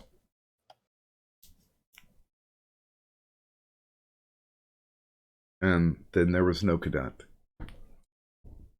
No, I'm here. I'm here. By the way, good morning to Tom Leach. She said, "I've been diagnosed by me without any input from a doctor." Yes, self-diagnosis is definitely bullshit. Yep. I was diagnosed by a doctor and I ignored him. Because you said, "Oh, you diagnosed me?" Well, bullshit. No. It's not necessarily that. It's just like, and he took his time. He took his time to even try and diagnose me. Mind you, he did not take his time trying to like test out different experimental treatments with me. One of which he took me off of immediately because when I had seen him again, he was like, "So, how's it working?" I'm like, "I don't really like it." Well, why not? Well, first off, it doesn't really help me sleep. Second off, it makes me incredibly listless. And third, um, I haven't stopped bleeding for the past 3 months. And he's like, "Stop! Did you stop taking it?" I'm like, "Well, you told me not to." "Okay, stop taking it. We're gonna try something else with you." And I'm like, "Okay." So, yeah, that was fun. What's the old joke? It's proof that women are demons because they have the availability to bleed once a month. Bleed for 7 days and not die. Oh, okay. Yeah, I mean, if that's the case, then why, men have two heads and only one brain? Yeah, but the thinking does shift from head to head. Sometimes. Yeah. By the way, good morning to Cybertaz. Yeah, I don't know. I'm gonna have to go with maps as the greater threat. Yes. That's yeah. Well, it wasn't necessarily which is the greater threat, just which is worse. Because honestly, I do think maps are just absolutely one of the most deplorable things out there. But I also believe that there's douchebags who will try and use like, "Oh, but this is why and this is what's wrong with me." No. The one thing I will give anti-vaxxers, the one thing is that they truly do believe that they are trying to help their kids grow stronger immune systems. Like they really do believe that. And I understand that. I understand what they're trying to say. They're stupid. The logic behind it is flawed.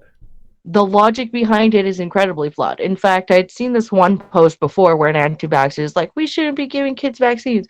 What we should do is just like, introduce like a dead version of the virus to their system so that their immune systems can learn to grow and attack it." And it's just like, you're literally describing what a vaccine is.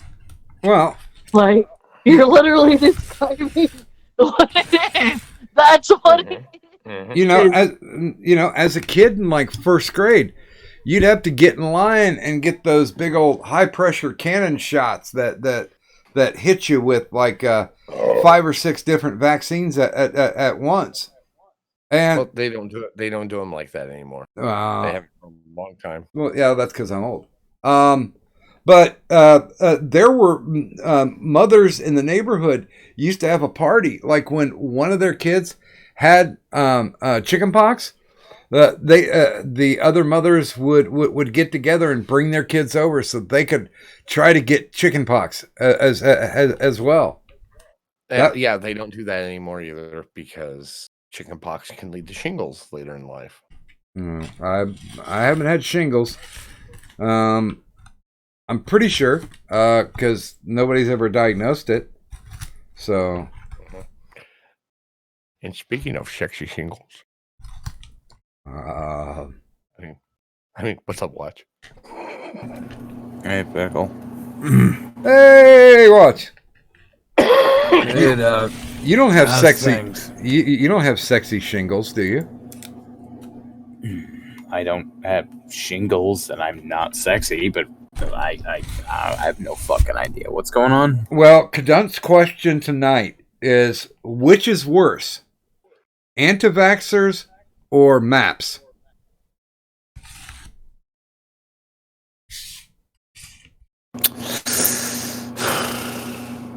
See, I did the exact same thing because I'm like, both of them really suck, but which sucks worse? Well, think about it like this: with anti-vaxxers, at least the kid only dies at 3. With MAPS, somebody's broken for a lifetime. That's true. So MAPS are worse. Yeah. So far, I think all of us have voted MAPS. Yeah. Kill the maps, kill the maps, kill the maps, kill the maps, kill the maps, kill the maps, kill the maps, kill the maps. I mean, in Fortnite. So it comes down to it, one's just an insta death and the other's long-term harm. So yeah, you know, I always think of because I interviewed blind press, and it was through the efforts of a fucking anti-vaxxer where she lost her sight. Now she's incredibly cool about this. She's like, yep, you know, shit happens. I wouldn't be the person that I am today. It happened at such a young age. And I would not be the person that I am today. I would be somebody I would think completely different. So she never held any bitterness towards this irresponsible mom that you know brought over her child that was carrying, I think it was rubella or scarlet fever, one or the other. I know they're similar. I mean, to be fair, I could see some objections with it. Well, no, I mean, she doesn't carry that baggage. Doc, it was a shitty pun. Oh, okay, sorry. I could see there being a problem. Like, yeah. See, I should have been looking for shitty puns. It's me. It's always a shitty pun. But yeah. My whole assertion too is the fact that I think there are more foul people that are MAPS that are hiding, lurking, that are still undercover because they know it's fucking wrong.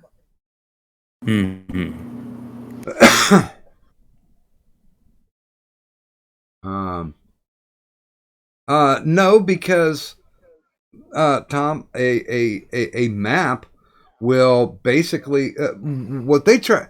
I loved it when they tried to hijack the LGBTs. Yep. They tried to add their initial in there, and LGBT's like, fuck you, you guys are scumbags.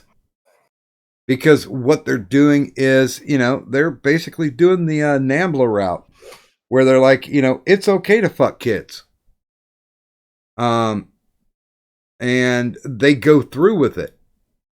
Again, that actually tends to hint at the concept of long-term harm rather than short-term harm. If you're going into specifically the MAP people, they're wholeheartedly trying to change legislation to decriminalize it. Yeah, to make this has been going on since what, fucking 2-3 years ago. I mean, I was dicking with this back in what, 2016.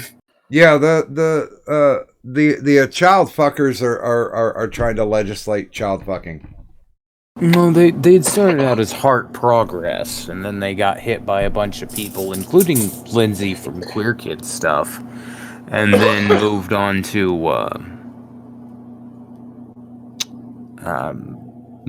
to this MAP shit, and it's not doing any better than the other shit. Through all of it, they're directly trying to change legislation to make it into a accepted. God, what is that fucking word? Like a sexuality rather than a paraphilia. Yeah. And through all of it, by trying to do that, they're trying to cause direct and long-term harm. Anti-vaxxers are just stupid people who smoked too much meth when they were kids and decided that they were going to go off the fucking wall and be stupid. And then they're going to murder children for it. But at least the kids are permanently dead, not fucking... well, yeah, no, it's got in one. Not fucking... Well, no, here's no. Here's the thing. Mm-hmm. Both anti-vaxxers and MAPS, because I'm going by the similarities between them. Both of them claim to love children, and want the best for them. MAPS just so happens to think that the best thing for children are their dicks. And it's just like, no, you go ahead and stick with Catholicism. Well, the one's for an injection, one's different for not having an injection at all. Yes, exactly. Like, so, and both groups. Most people would be, like MAPS are like, oh, we're part of the LGBT, and the LGBT is like, no, fuck you, you're scum, you're pieces of shit.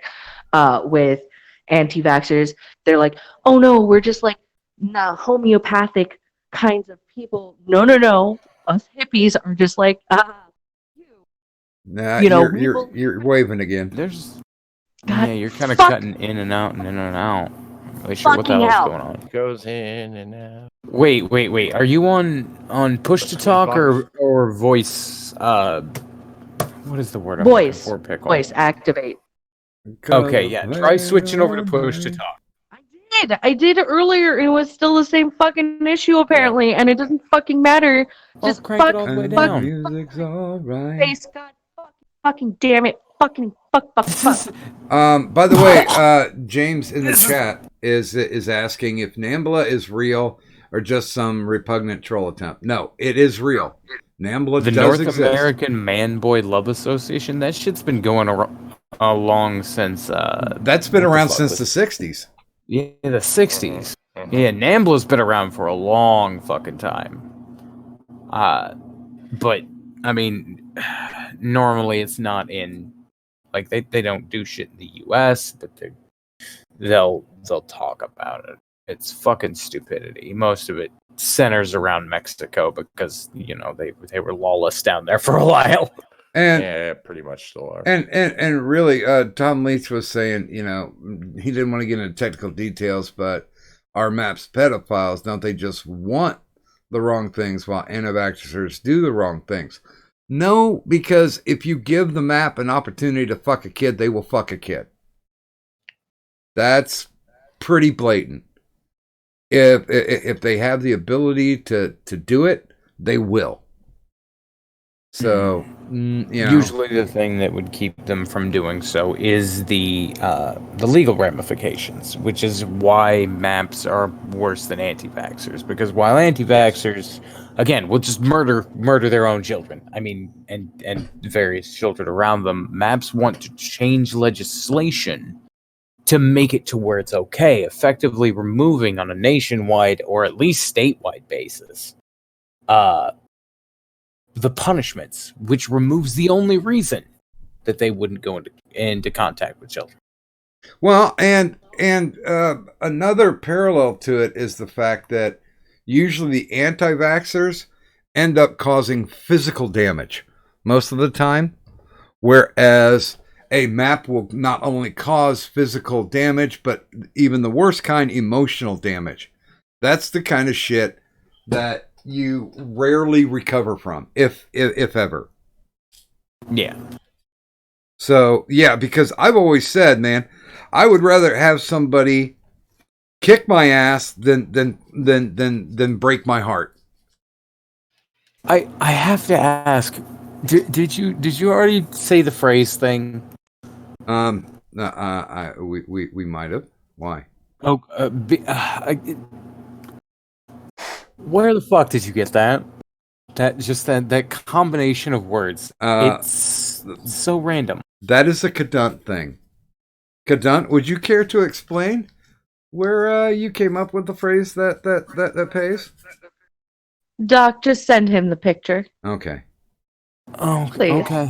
It's just the thing of like, what the fuck? No, it's glorious. Shut up. I Don't you judge me. It is I'm not amazing. judging. I don't judge. No, I am, seriously, however, judge her. Judge her for this. I'm very tired. I might go to bed after you get my reaction to whatever the fuck this is. Okay.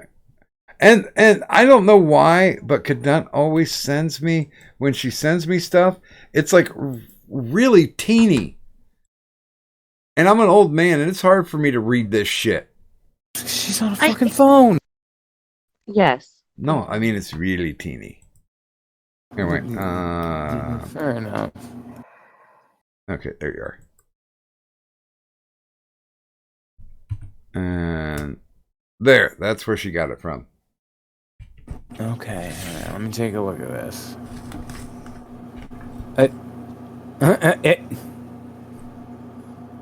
Scream bomb. I've seen this. Apparently, it is a meme that's gotten around the interwebs. I'd never heard of it, and Just the best part of it is the concept of somebody just going down on a chick and then all of a sudden pulling back and just screaming "Parlez-vous français" at it. no, just screaming at her vagina. I just like the final comment, which is, none of you should ever be having sex. I counter that with fromage. Omelette Jeez. fromage. If it smells like fromage, I wanted to say dick cheese, but I don't know the word dick in French anymore. So you just get fromage. God damn it. It's actually penis. Oh god, I can probably Google that shit. I think it's Penis penis. fromage. Penis, yeah. Penis fromage. I Le looked, penis fromage. or Le Belg. we learned how to say other phrases like c'est grande poitrinaire. She has a big chest. Or il est Monsieur Tête de Patate. You're a Mr. Potato Head. So you're Mr. Potato Head. Yeah. Who was teaching you French? It was like in junior high school. But why though? Well, when I took 2 years of German, we basically had the only thing that we walked away with from that class was figuring out how to order beer and where was the bathroom. I would want to learn a lot of phrases in German just so I could scream them, but they're going to be like perfectly normal phrases. Scheiße. Just like screaming random shit at somebody in French. It's a perfectly polite question. It's just that I'm screaming it. That's the only reason I want to learn phrases in German. Essen mir is a good one. Essen mir is eat me. I like what the Fellfutter. Well, you can. This is always a useful phrase in French. Je ne parle pas français. That means I can't speak French. Or ich spreche Deutsch nicht, which is I don't speak German. No habla español. I don't speak Spanish. Yeah, no habla español. Michael Hatfield's headed off. He's got a migraine. Hope you feel better. Get yourself some rest. I've got like 2 trazodone and 5 melatonin in me, so I'm gonna try and go to bed too. Trazodone. I was popping in and check in on you. Friendly neighborhood trazodone. Dry ass mouth. Fuck trazodone. Dry ass mouth. Yeah. Just say try-ass the mouth. Hey, if he wants to try ass to mouth, that's his business. Just saying. I'm not kink shaming. Right. Because that's that's Cadunt's job. One of my favorite phrases in German, Ich bin ein Berliner. That's the famous phrase that JFK fucked up. Yeah, because that's what he said, and it meant I am a jelly donut. yeah, yeah, because he said Berliner, and it should have been Berliner. Yeah, they get a little uppity when you don't pronounce their shit right. I don't know. What is it in Dutch? It's like Vernet se wat vanet ze sagen, which is like I don't know what you're saying, but I can't speak it. Hold off, Doc. We've got a transphobic homophobe in here. Oh no! Damn right. Good. Fuck faggot. Good morning, gaming. Fuck trannies. And by the way, hi to Johnny Hellcat in the chat. I tried that once. All I got was a bent dick and grease all. I don't know if it counts if you just get a blowjob from a tranny though. Does it? Yuck. Anyways, how's everybody doing? You meant that kind of tranny. Okay. Talking motor. Oh. Wait a minute. Kadun already knows what went on, right? I don't know. I don't remember. Kadun, did you hear that gaming is a transphobe and a homophobe? I did. I don't know the story behind it, but welcome to the club, gaming. Yay! It's an exclusive. Yeah, it's an exclusive club now that we kicked out all the trannies and the gays. Mm-hmm. So don't tell them.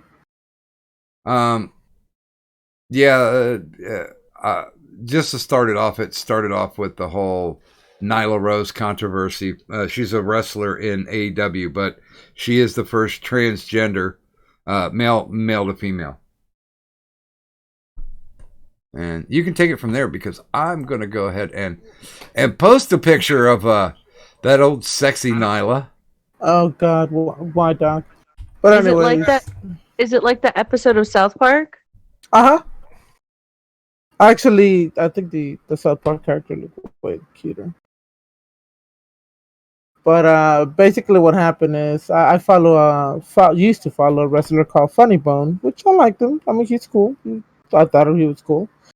But he posted on his Twitter saying that, oh, if you don't like a trans woman fighting, wrestling other women, then fuck off my page, or I'll kick your ass or I'll fight you. Some shit like that.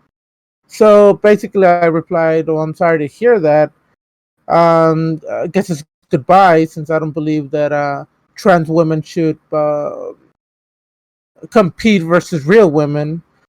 And I'm not homophobic or transphobic. I'm not transphobic, and that's just how I feel. And then I got attacked with a bunch of weeboos and bitches and little fucking morons saying he's transphobic, he's homophobic. I'm like, I'm gay. I didn't meant to say transphobic. I mean homophobic. I meant to say homophobic. So you meant to call me? I mean transphobic. So I'm like, so you meant to call me transphobic twice, like 2 times in a row? Like, so I'm thinking that, and I'm like, I just put laugh out loud. Okay then. So a bunch of people just started like saying shit that I'm like transphobe and blah blah blah. And I'm like, okay. Yeah, because I don't believe in your beliefs. I'm a transphobe and a homophobe. Gotcha. That means you're scared. You're scared of lo-fi. But you know what's funny? Or you know what's funny? Or hate. Yes, I actually got called transphobic for a slightly different reason. I had voiced my opinion that I don't think that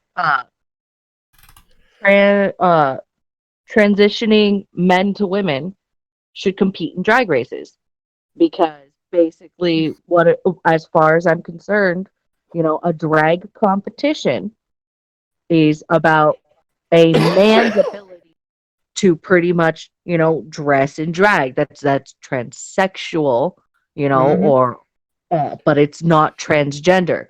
And if you're transitioning and you're transgender, then basically you're saying that women are allowed to compete in drag competitions, like and not dressing in like them dressing up as like a more fanciful kind of woman that equals them dressing in drag. And You're waving again. fuck my face. Not right now. No. When and where?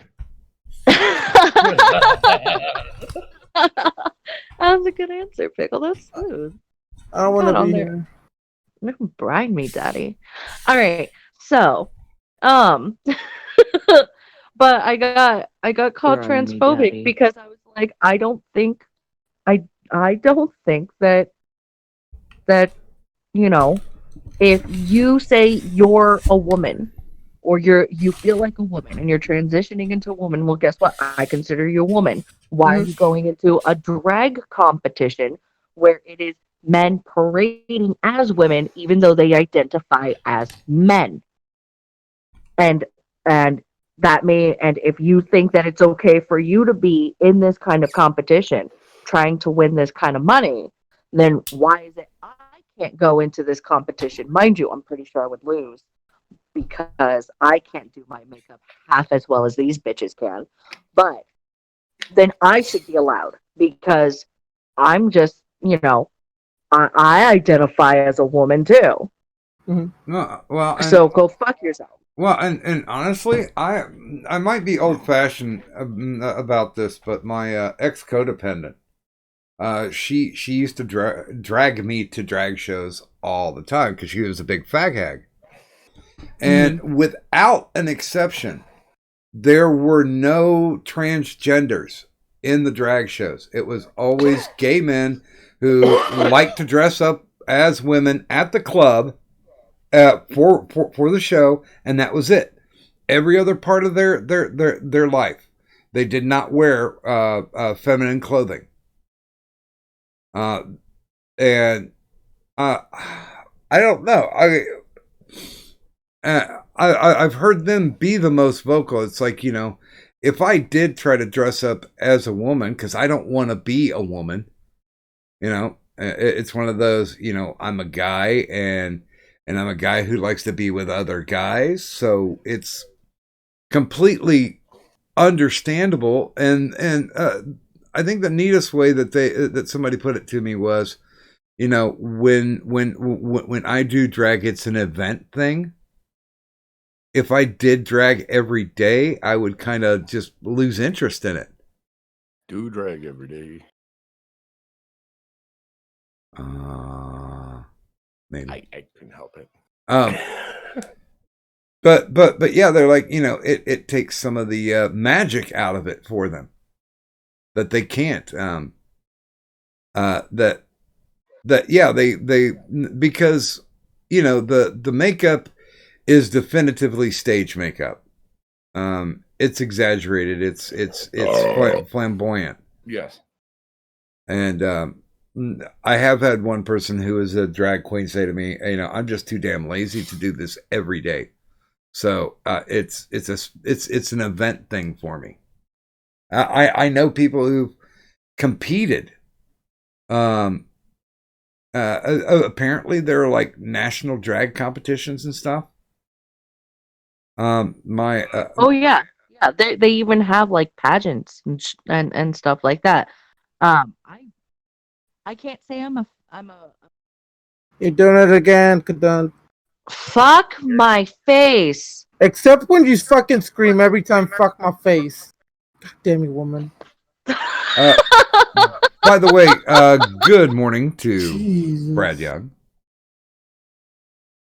Hi, Brad Young. But yes, they have pageants. I'm not a fag hag, but I'm definitely a big fan of drag queens because, dear gods, I wish I could do like the artistry and their ability to be able to create these outfits And the fact that they can walk in heels and dance in heels the way that they do, and then the way that they do their makeup, like I love seeing that kind of stuff. I love watching that kind of stuff. And it just kind of like blows my mind because I don't know how to do half the shit that they do. Mind you, I'm very aware that they wear a shit ton more makeup than I ever would. But it's still like to me it's still a skill. Like they're incredibly talented just in their ability, you know, to do these different kinds of makeups and like some of the effects that they it's just so it my artist like creative like wishing I had talent brain loves that stuff. Can I just say here's here are the finalists for Miss Gay Maryland, and 2 out of 3 look okay. Can you spot 3 of these things belong together? 1 of these things just kind of the same. So there's that no context tweet. And yeah, G Prime just posted up a picture of Awesome Kong. She would scare me in bed, but I would take that challenge. She could wrestle me to death. Completely all right. Drag hag? No, they're fag hags. They're actual women who love to hang around. Who love to hang around drag shows.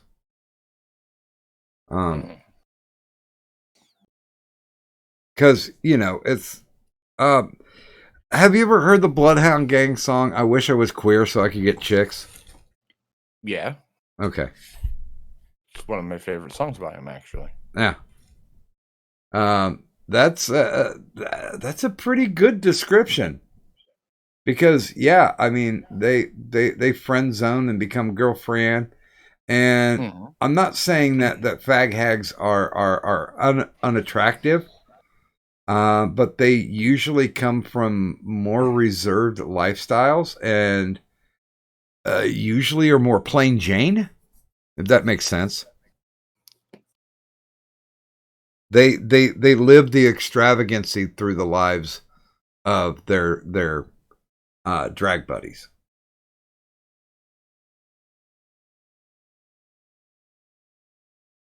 And in my ex-codependent's case, I think she was just too fucking lazy to even try the makeup thing. But then again, she used to wear skirts like just under her boobs. That shit drove me insane. Although I was watching, have you guys watched any? There's only a couple episodes out right now. Lego Masters. No, I They're, don't care for the host. actually, Will Arnett is not bad. I can't stand the guy. I don't find him fucking funny. I don't know. I didn't find him amusing at all for the Batman Lego movies, but he's kind of a wise ass, and it really fits. No, he's like Jimmy Fallon to me. I don't find him that fucking funny. I'm trying to look this up because Wifey was giving me shit. There's this one guy who shows up like the first day he showed up. Well, here's a picture of him. He showed up in a fucking denim jumper, and he's got a mohawk with like flowers and a big, huge fucking a hipster doofus beard. Oh my god, what the fuck? So there's a picture of him. And he was the cattiest motherfucker too, because you get a partner that you build with. And apparently this was a girl that he had been briefly introduced to. And so when things start getting stressful, he just turns into a complete dick.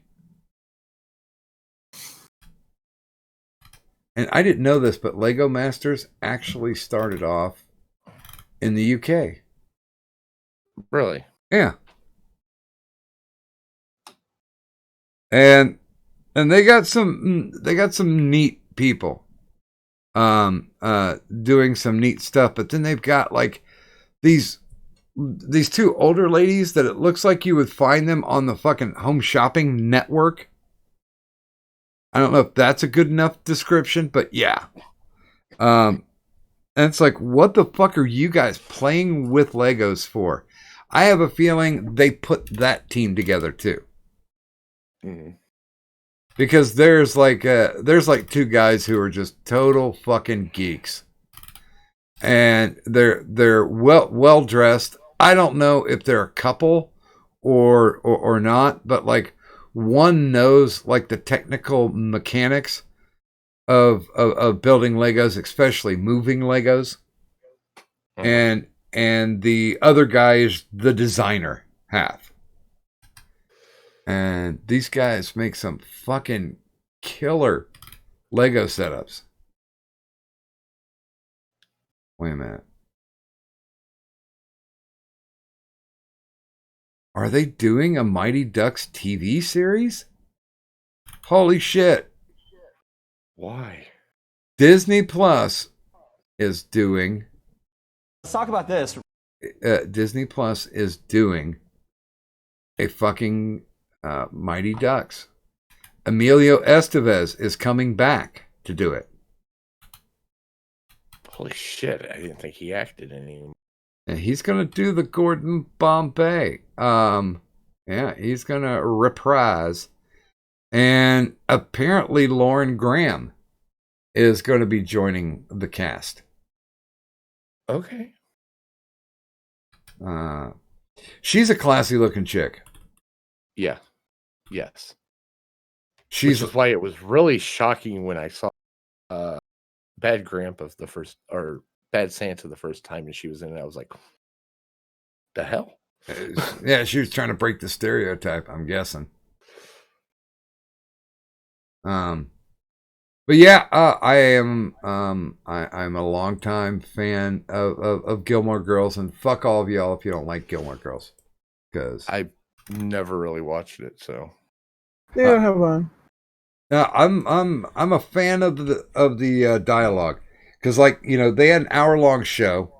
It's supposed to be like 42 minutes. Now, if you're factoring in as a writer, you want to factor that each page is going to be like a minute of dialogue. So you typically will get like 42 to 58 page scripts, right? Because some of it describes action. Their scripts, because of how fast that they talked, were over 100 pages on the normal.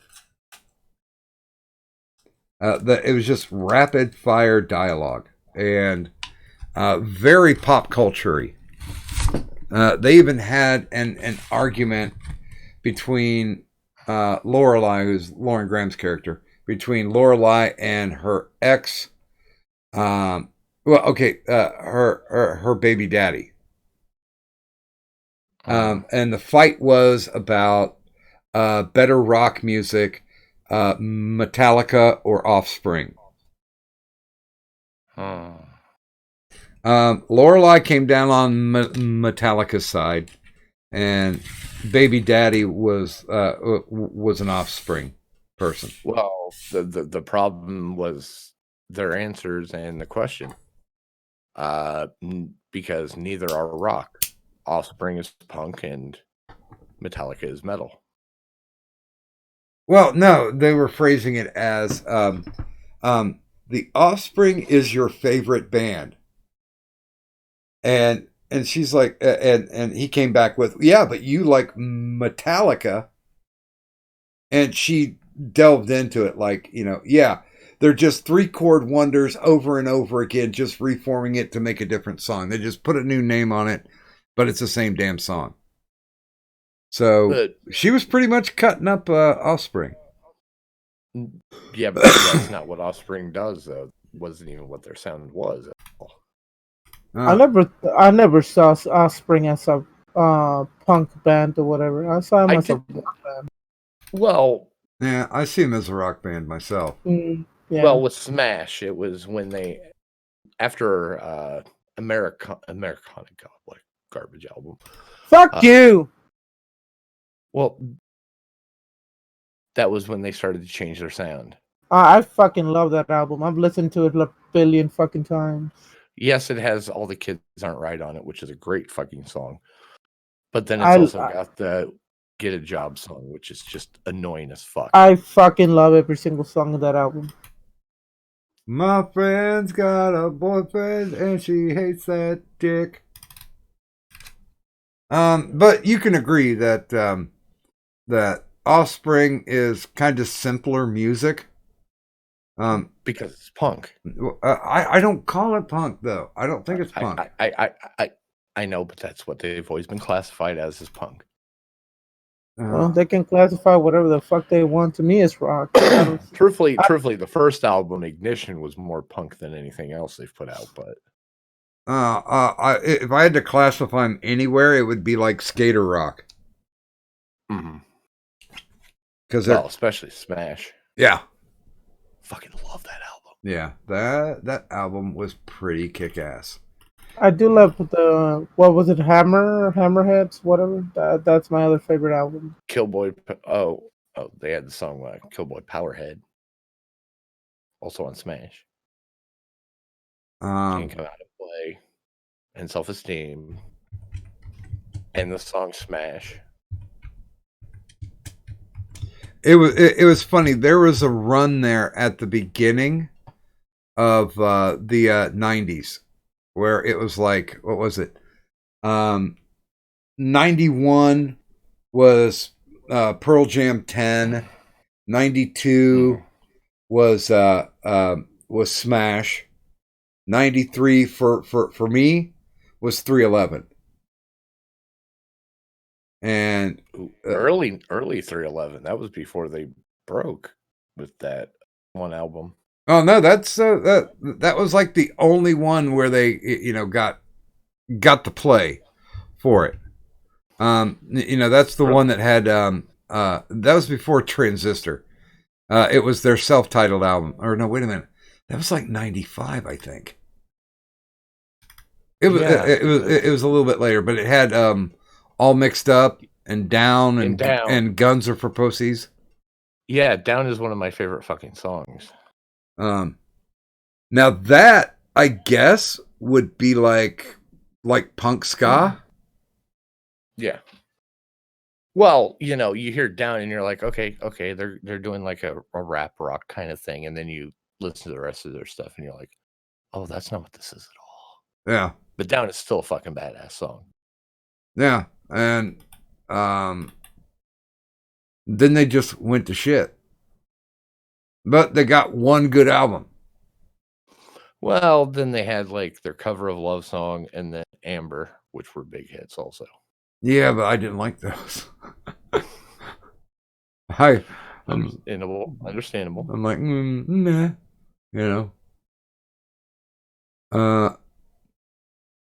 I don't know. Yeah, I tried to go back and categorize, like, what was the album I was listening to in that year? And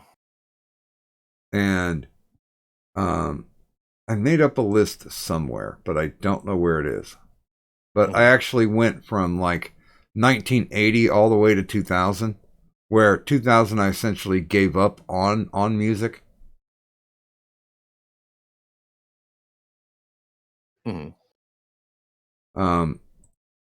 Because yeah, it sucks. I think music just crashed and burned, went straight into the toilet. Well, anything mainstream did, but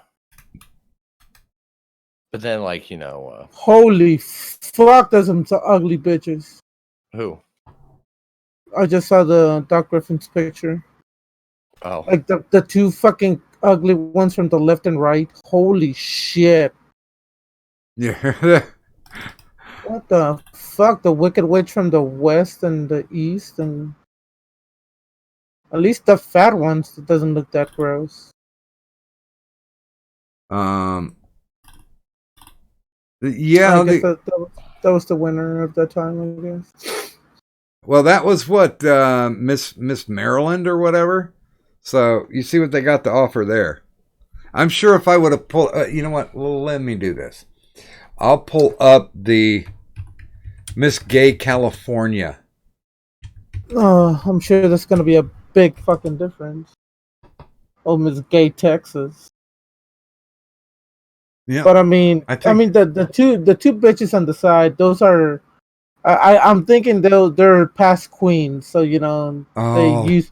dude, here's last year's runners of Miss Gay California. So oh yeah. What the fuck? Yeah. Uh-huh. Yeah. How the one in the middle had to eat like some of the people, and they're like, "Okay, you win. Stop eating the fucking judges."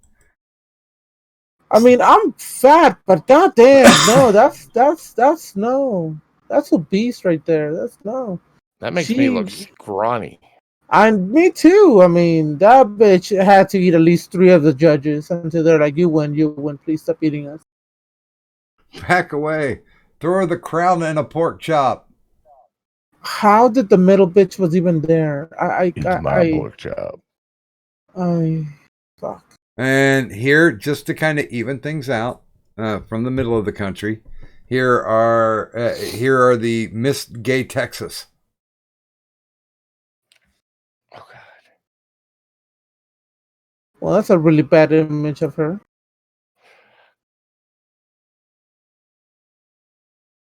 Yeah, I'm not saying. I don't know. Okay, I'm not really looking at any of them there. That guy, you could say, hey, it's convincing, pretty chick. No, none of them. What the fuck is going on? I mean, remember back in the day when they actually looked like real women and their makeup wasn't fucking retarded? You know what? I'm gonna see if Ohio fares any better. Oh god, no.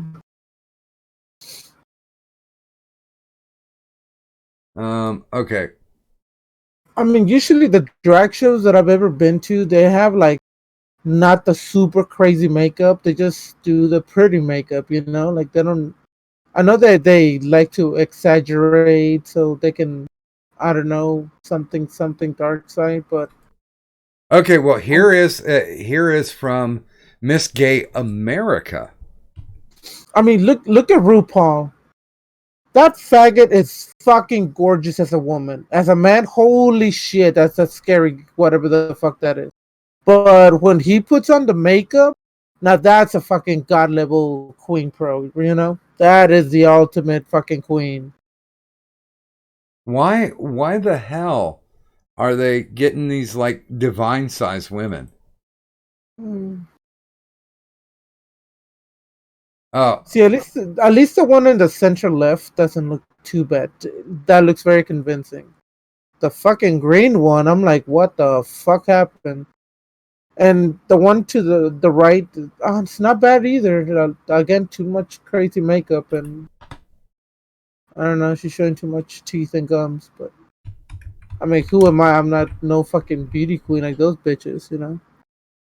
well, I think probably the difference is that this is what they're going for. So yeah, I think they probably have to be at the top of their game.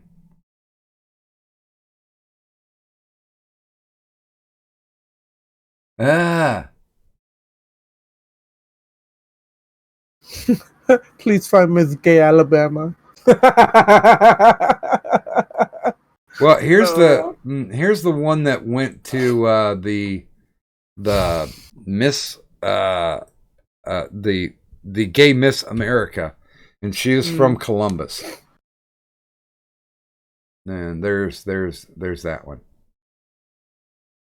Okay, now that one looks very pretty. Yeah, it looks like she worked on her makeup. Mm-hmm. Okay, I will look up Miss Gay Alabama. We do I'm request sorry. here. I can't believe I made you go through that. I'm scared for you. Are there going to be coveralls? There probably gonna be a lot of missing teeth.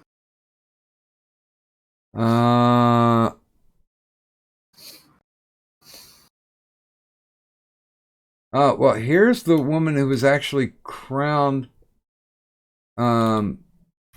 Miss Gay America last year. Even though the picture's from like 2010. All right, we see how that works. Okay. That's the way. There is not, I'm not seeing anything. This is the only one I get for Miss Gay Alabama, and it's back in 2009. I don't know if they don't hold the shows anymore. But apparently you could use mug shots for headshots for this. Holy shit, though. I tell you what. Now that is a gorgeous looking drag queen. Hold on.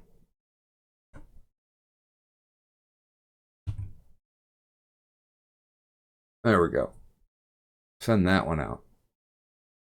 That's like very classical beauty kind of deal. You would mistake that person for a female without an issue. Yo, which one you looking at? The last one that I put up. Tiffany Rachel's. No, Miss Alabama. No, the one after that one. She's got kind of that Greta Garbo pose. Oh, okay. Looks good. Yeah, I didn't know it was a chick. I mean, I did. Yeah. I mean, the Alabama one, the one I was talking about, that one doesn't look bad either. She does look a little scared, though. Well, wouldn't you be if you're in fucking Alabama? Yeah, a gay man in Alabama trying to win the Miss Gay Alabama crown. Yeah, there could be some. There can be some issues. Maybe. Yep. But yeah, I mean, God, I would defend. The last one you posted, is that April Carry On? I don't know. It's just saying Miss Gay Alabama. Let me check. Candy Stratton. Oh, I'm okay. Never mind then, because there's one drag queen who, dear God, when you look at them, like in their full makeup, like you saw all the ones that I posted in the comments, right? Yeah. There's another one that I didn't post because, as far as I'm concerned, doesn't count as a drag queen. And actually, after they had finished their they'd finished transforming, they walked down one of the Victoria's Secret runways. Now here's the thing, because they were talking about how, they don't want to have transgender people on the Victoria's Secret runway. That the CEO was all against it. Not Les Wexner, because he's gay as the day is long, but the other guy who was I don't know, CFO, whatever it was, but he was like, no, we're not gonna have any transgenders. Well, this dude didn't take into account that there was a transgender model, and a lot of people don't know this, but in the late 80s, Victoria's Secret was the first to ever have a transgender runway model. And it was like full conversion. Because like she modeled bathing suits and there weren't no bulges and there weren't no tape marks. But I'm trying to look up to see if I can find Dallas around here.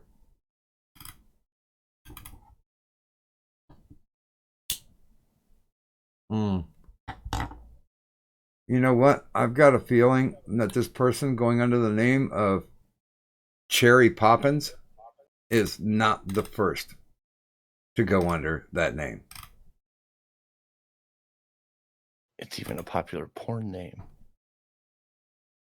I remember the Cherry Popper series. No, Cherry Poppins. There was a incredibly cute redhead that used that name for a while in porn. I don't know what they're coming up with the themes here, but good God, stop it. Oh,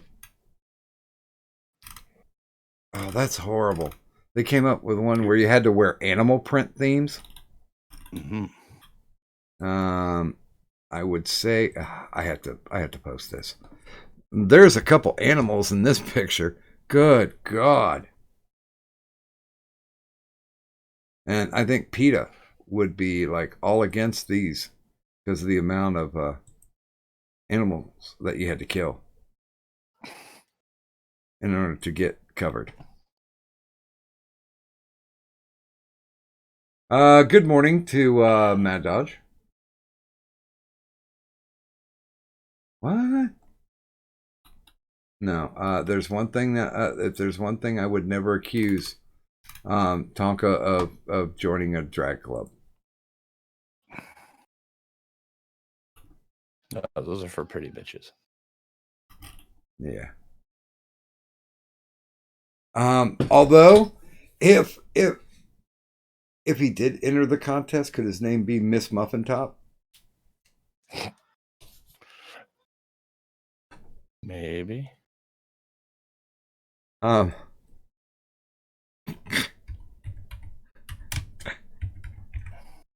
shit, did I just accidentally give content?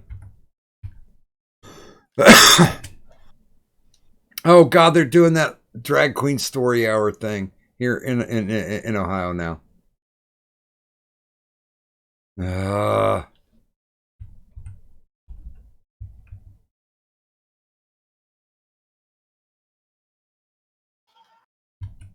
I don't know. I watched it. Somebody just like recorded it, and I watched it without any of the right or left commentary on it. And I'm just like, really? Because it was mostly like white moms who brought their kids there. And that's the thing that really drives me nuts is because like the white moms are trying to be like hip or liberal or conscientious or whatever the hell it is.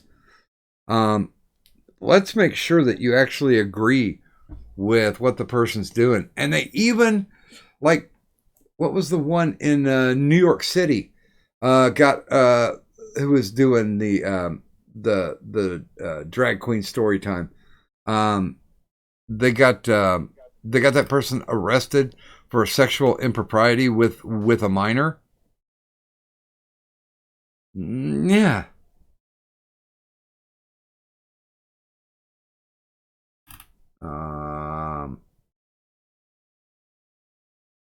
Damn, I can't find a picture of Dallas. But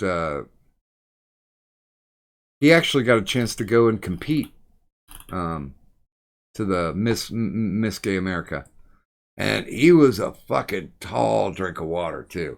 I mean, he was probably 6'3". And he lamented so much. His biggest curse in life was trying to find size 13 or 14 shoes. Mm. I mean, I didn't pity him because, you know, sneakers, you can find those right away. But if you're, you know, trying to find like 4-inch heels in a size 14, good fucking luck. There's actually a huge business from what he was telling me. There's a huge business for people who just make women's shoes in guys' sizes.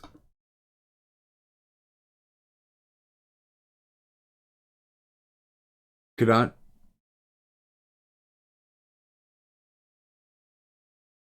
Kadant? Yes. You're leaving me hanging here. Sorry. What are you doing? Eating Oh, what are you eating? And things. grilled cheese sandwich and a tomato soup. Oh. Ooh. It's better than chili with a peanut butter sandwich. Yo, I love chili with a peanut butter sandwich. Blah. Don't you knock my broke ass fucking shit when I was growing up. Blah. That's an Indiana thing. Because No, wifey's always it's like, apparently well, no, wifey was always trying to get me to eat a peanut butter sandwich with chili, and I'm like, no, I do not want to do it. it's not an Indiana thing. It's gotta be some sort of Midwest thing because like my mom used to make that for us because my dad got her into that shit. And it was always a treat because like the fact that we could even afford chili, oh, and bread? What? No fucking way. Let alone the peanut butter. Like we were living as fucking queens the day any time we got to have chili with peanut butter bread, like peanut butter sandwiches. Yeah, still no. Oh, that's nice. One of the kids that was in a the last stage show that I did.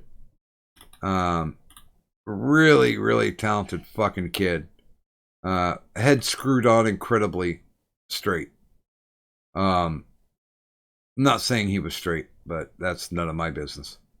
But he just got accepted into have you ever heard of the Broadway Institute? Mm-hmm. Well, he just got accepted into their 2020 summer program. So good on him. Nice. Way to go, Micah.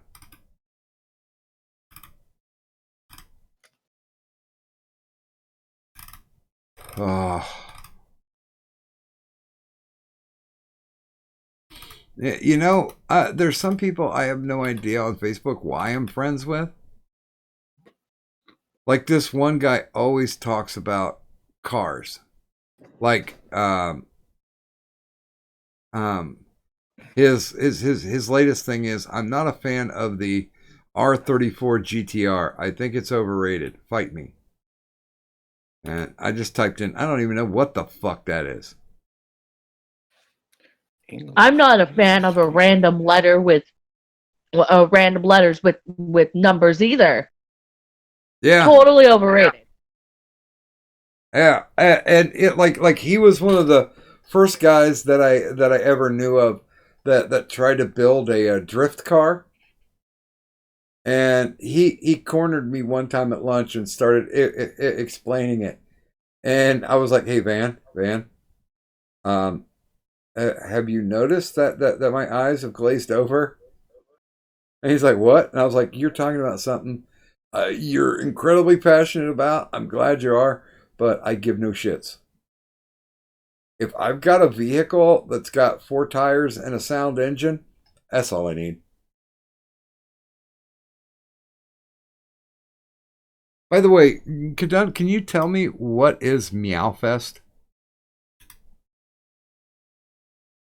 I have no idea, but like I don't even know where she's saying it's gonna be. It's going to be in Canada.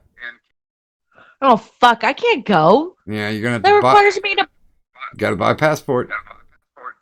I can't afford a fucking passport. I can't even afford.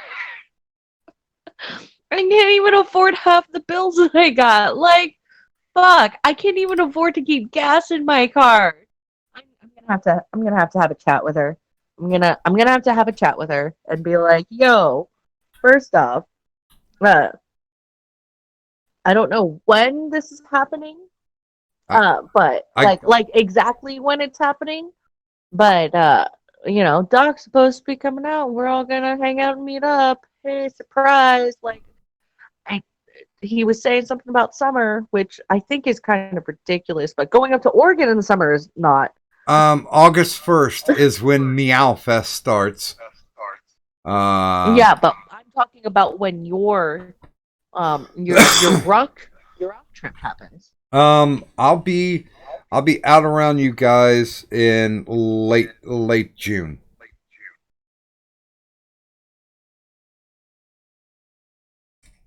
Unless I get fucked over by the government and I don't get the money that they've been saying that I need to get. Even with the lawyers taking a big old 25% chunk out of it, I would still have enough to be able to do the trip and keep my head above water for about 4 years. Hopefully I'll be knee deep in bourbon and hookers and I'll be dead after that 4 years. Because then I won't have to worry about how I'm going to get by. Okay, Meowfest. Meowfest, hosted by Meowbox, is a global celebration for cat lovers, supporting feline shelters and other not-for-profit animal organizations. Meowfest is Canada's leading festival where cat lovers unite and enjoy a full day of shopping, speakers, presentations, celebrity cats, adoptable cats, food vendors, entertainment, and more. Now, do you think any of those food vendors are Korean? No.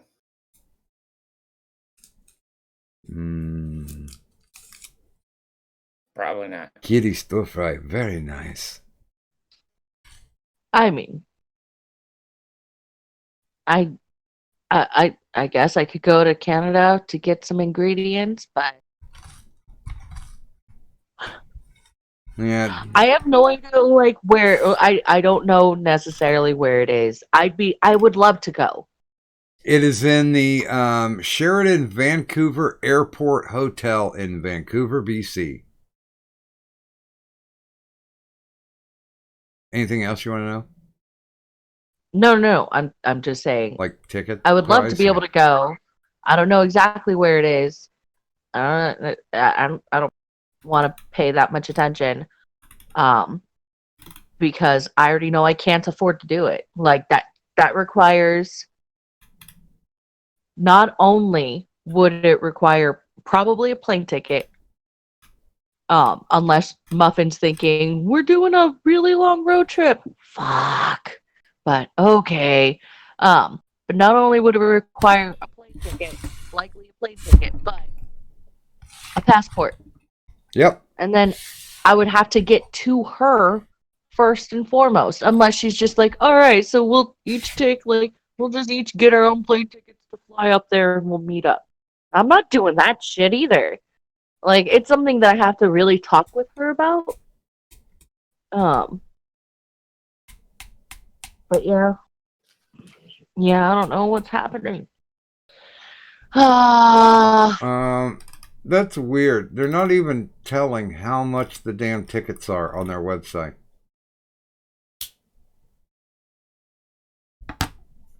I don't trust that. And if you're gonna have to drop $100 for a fucking passport, yeah, this is not gonna turn out well. 200. Passport's about 200 now. What? Last time I checked in, it was 100, but that's been like 3 years ago.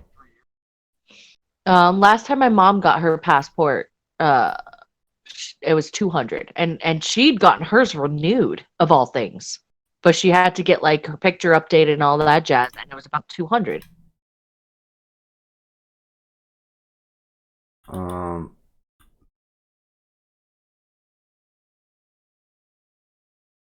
Yeah, okay, they don't have any vendors from Korea. Well, damn, that means all the good food's not gonna be there. Yeah. That's true. Wait a minute. God damn it. There's a vendor called the Pet Wine Shop, which makes premium vintages for pets. Fuck that. No, yep, there's such thing as pet wine. Like, it is wine that is safe for your pets to go ahead and imbibe. But why would you bother? I mean, seriously, why would you bother? Some of these people be cray-cray. And they're just like, if I'm gonna drink alone, I might as well have my drinking buddy have something with me. Isn't that right, Skittles? Okay. You know what? I wish Addy was up because I'd like to ask him that question. By the way, good morning to Bunny, and good morning to Ayek in the chat. Hey, Good morning, hi, Good morning, Hayek. Buzz is saying, passport renewal by mail. If you're renewing by mail, the fee remains $110. Passport renewals are only available for adult passports with a 10-year validity. Less than 5 years expired and undamaged. Passport card by mail, the cost remains unchanged at $30 since no execution fee is necessary. And that's as of June 23rd, 2019.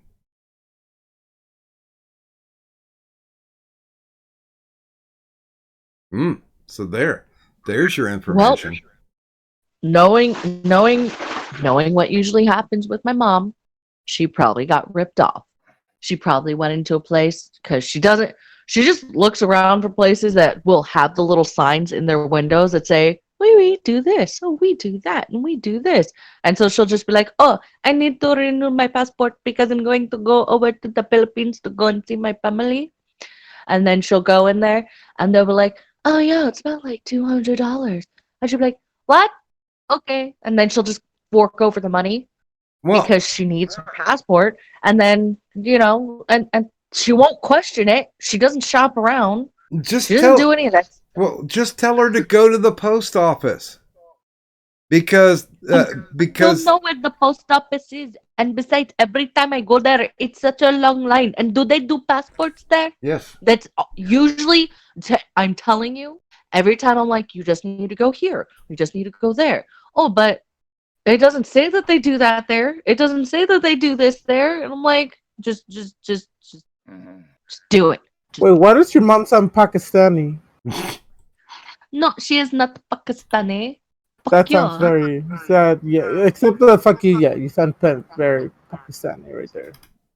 Well, I can't help it. Like, I'm just so exotic with my accents.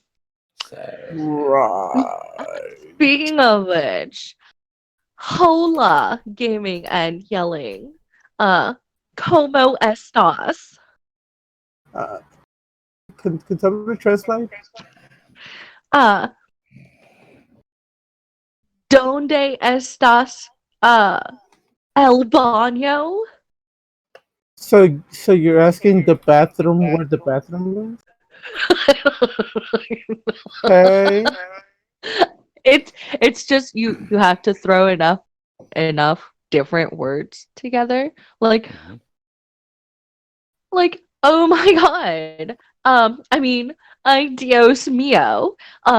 Tu madre is el muy loca. Doc, can I stab her? That wouldn't be transphobic, would it? Yo quiero una cervezas, por favor. Gracias.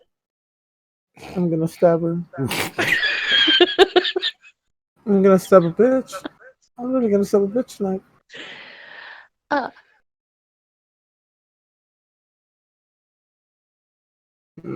Could I? Yes. You doing okay? Not for long. Had a fantastic time gaming, so. Well, we're almost to the end of the show. Hey, I've been trying to get there. I may or may not have eaten a little bit of a chewy treat. Edibles? Fucking doggy treats again, you sicko.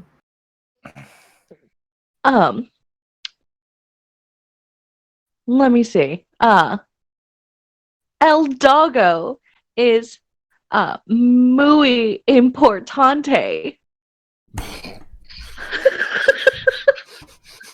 I'm gonna kill this bitch.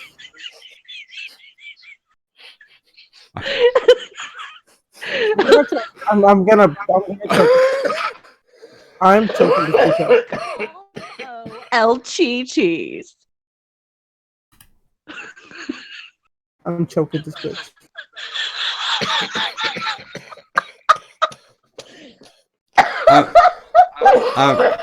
I'm surprised you. I'm surprised you haven't said "Donde está Taco Bell" yet.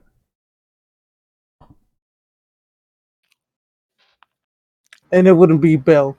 It would be Campana. La Migra. Yeah.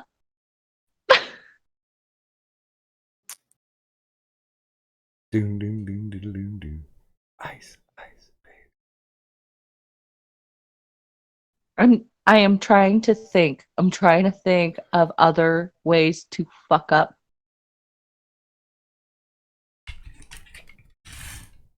What's up, Hermano? Let's see. See, I thought that one was gonna get a reaction from you. When Me gusta puñetas.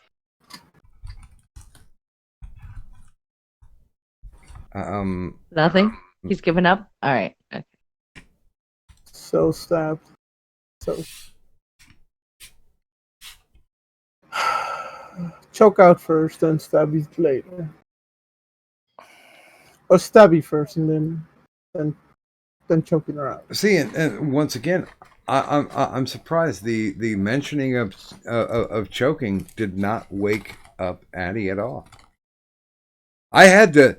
It was funny because we were BTS earlier today, and I just had to leave. I had to leave so I could go shit myself to death, and it was touch and go. I will be honest. I don't know what it was, man, but the bug has hit like all of us. So apparently there's something that we ate. It has to be. But like I was mentioning, yesterday we had the kid made burgers, and that's it. And then the day before, I did barbecue pork, which had been up in the freezer the whole time, and then thawing it out. Add barbecue sauce and added some other stuff with it. Barbecue sauce. Chiles, BB pork ribs. Barbecue sauce.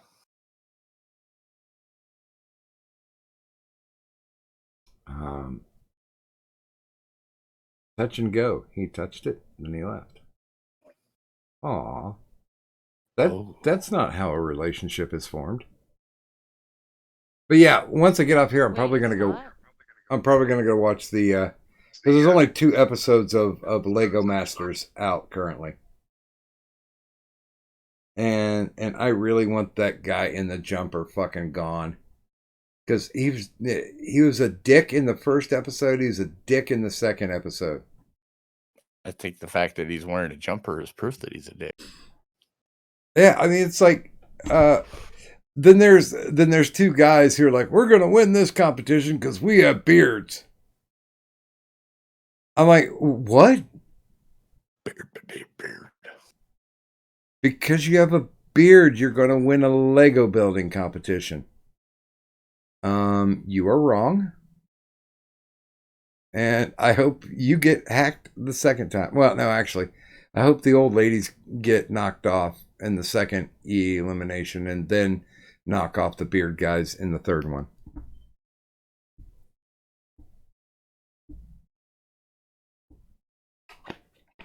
although they do have a team. They have a team of a father, a Puerto Rican father and son. Mm. Two black guys who bonded their friendship over Legos, and two other black guys who are brothers, and they're raised on Legos. And then they have the obligatory chick builders, and they look like they follow the philosophy of Harley Quinn as preached by Hot Topic. Yeah. Booty shorts. Yeah, they're all skinny and tatted up and dyed hair, and they're like, we're gonna make Legos cool for women, and it's like they make them cool for men first. Yeah, yeah. It's like Pumpkin. You want to make sure that's kind of a unilateral thing, not just pick a sex and go for it.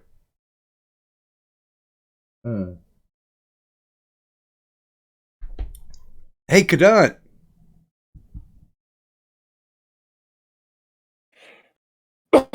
Yes. Do you know what time it is? It's time to chill, bitches. We went bottom to top last time, so we'll go top to bottom this time. So pickles first. No, not like power top and power bottom. Holy shit. All right, pickle, lay down. Oh my. You're the bottom this time. Gaming, top him. Be gentle, this is my first time. Hell no, bitch. As long as there's no strangulation involved, then yeah. Oh, the pickle's getting choked. With his balls. Jerking the gherkin. I mean, it's not the first time that I've hit him with my bolas. There's evidence. And so basically you're saying that like it won't be your last? Probably not. No, okay. I mean, last time he got in the way, but it's his fault for getting in the way. Wash him first. No. Musky. So hi, that's Gaming and Yelling. He has a channel. He plays video games and yells, and sometimes he likes to hang out with people. You should go over and click subscribe and watch his videos and enjoy. He'll sometimes have people come on and hang out and join him in his Discord. Also, give him money because he deserves money because he is the God Queen above all. Subscribe! There you go. Pickle.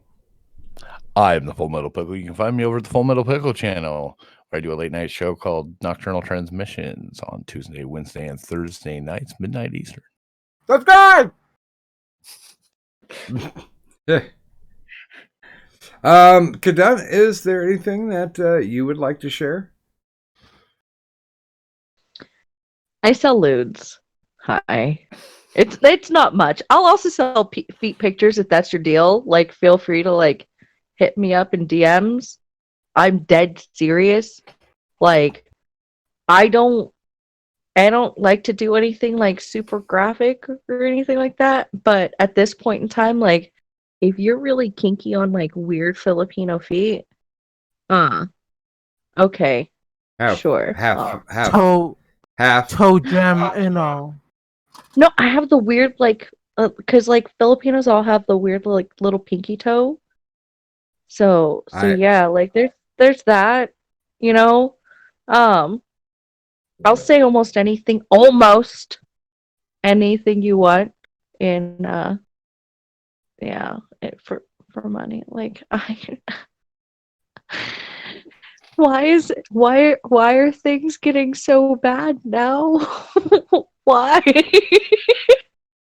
So you're Blame the coronavirus, like Birds of Prey did. Actually doing the thing where it's just like, hey, I like, promise her loot will not give you the coronavirus like at all. So is it like a pay to play thing if you want to if somebody wants you to record an outgoing message for their voicemail? if they want something like that, I'd be down. The main problem would be is I have the ability to record about 20 seconds, maybe at most. Yeah, no, 20 seconds of something. So, unless like you get me in a call and you record it yourself somehow, that's I can unfortunately offer. Use But technology. hey, at least my prices don't run too expensive, I promise. My lewds are probably more expensive because I put more value on my body. Just saying. I think they look great. Doc, you have no ability to speak on them because you've not seen them. Yeah, I'm not gonna. Yeah. Gaming can't. Pickle can't. Damn it! Who's seen my? Oh wait, I know who's. I'm not gonna tell who's seen them because that Oh, gives away my buyer list. I've got a guess. We'll talk about that in the after stream. Yeah. Okay. So yeah. By the way, we'll probably do a little after streaming once we shut this down. That'll be in 45 minutes from now. Nope. Fair warning. Nope. Of course, all my links are down there. All of Kadun's links are down there. Want to congratulate nobody because tomorrow Turish starts his quest to become three-time immortal. Thanks to everybody who throws cash my way on Patreon. Thanks for stopping by my Twitter to see how I shit that up. You know what? I didn't do the TeePublic. You know what? I haven't done the TeePublic in a while. Hold on. Let me get the drink in. Oh my.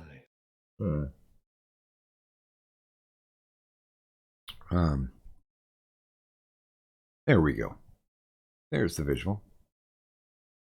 If you're looking for the finest in bootleg Medicare merchandise, look no further than Doc Griffin's TeePublic Store. That's right, Doc Griffin's TeePublic Store, now featuring over 32 designs of your favorite YouTubers.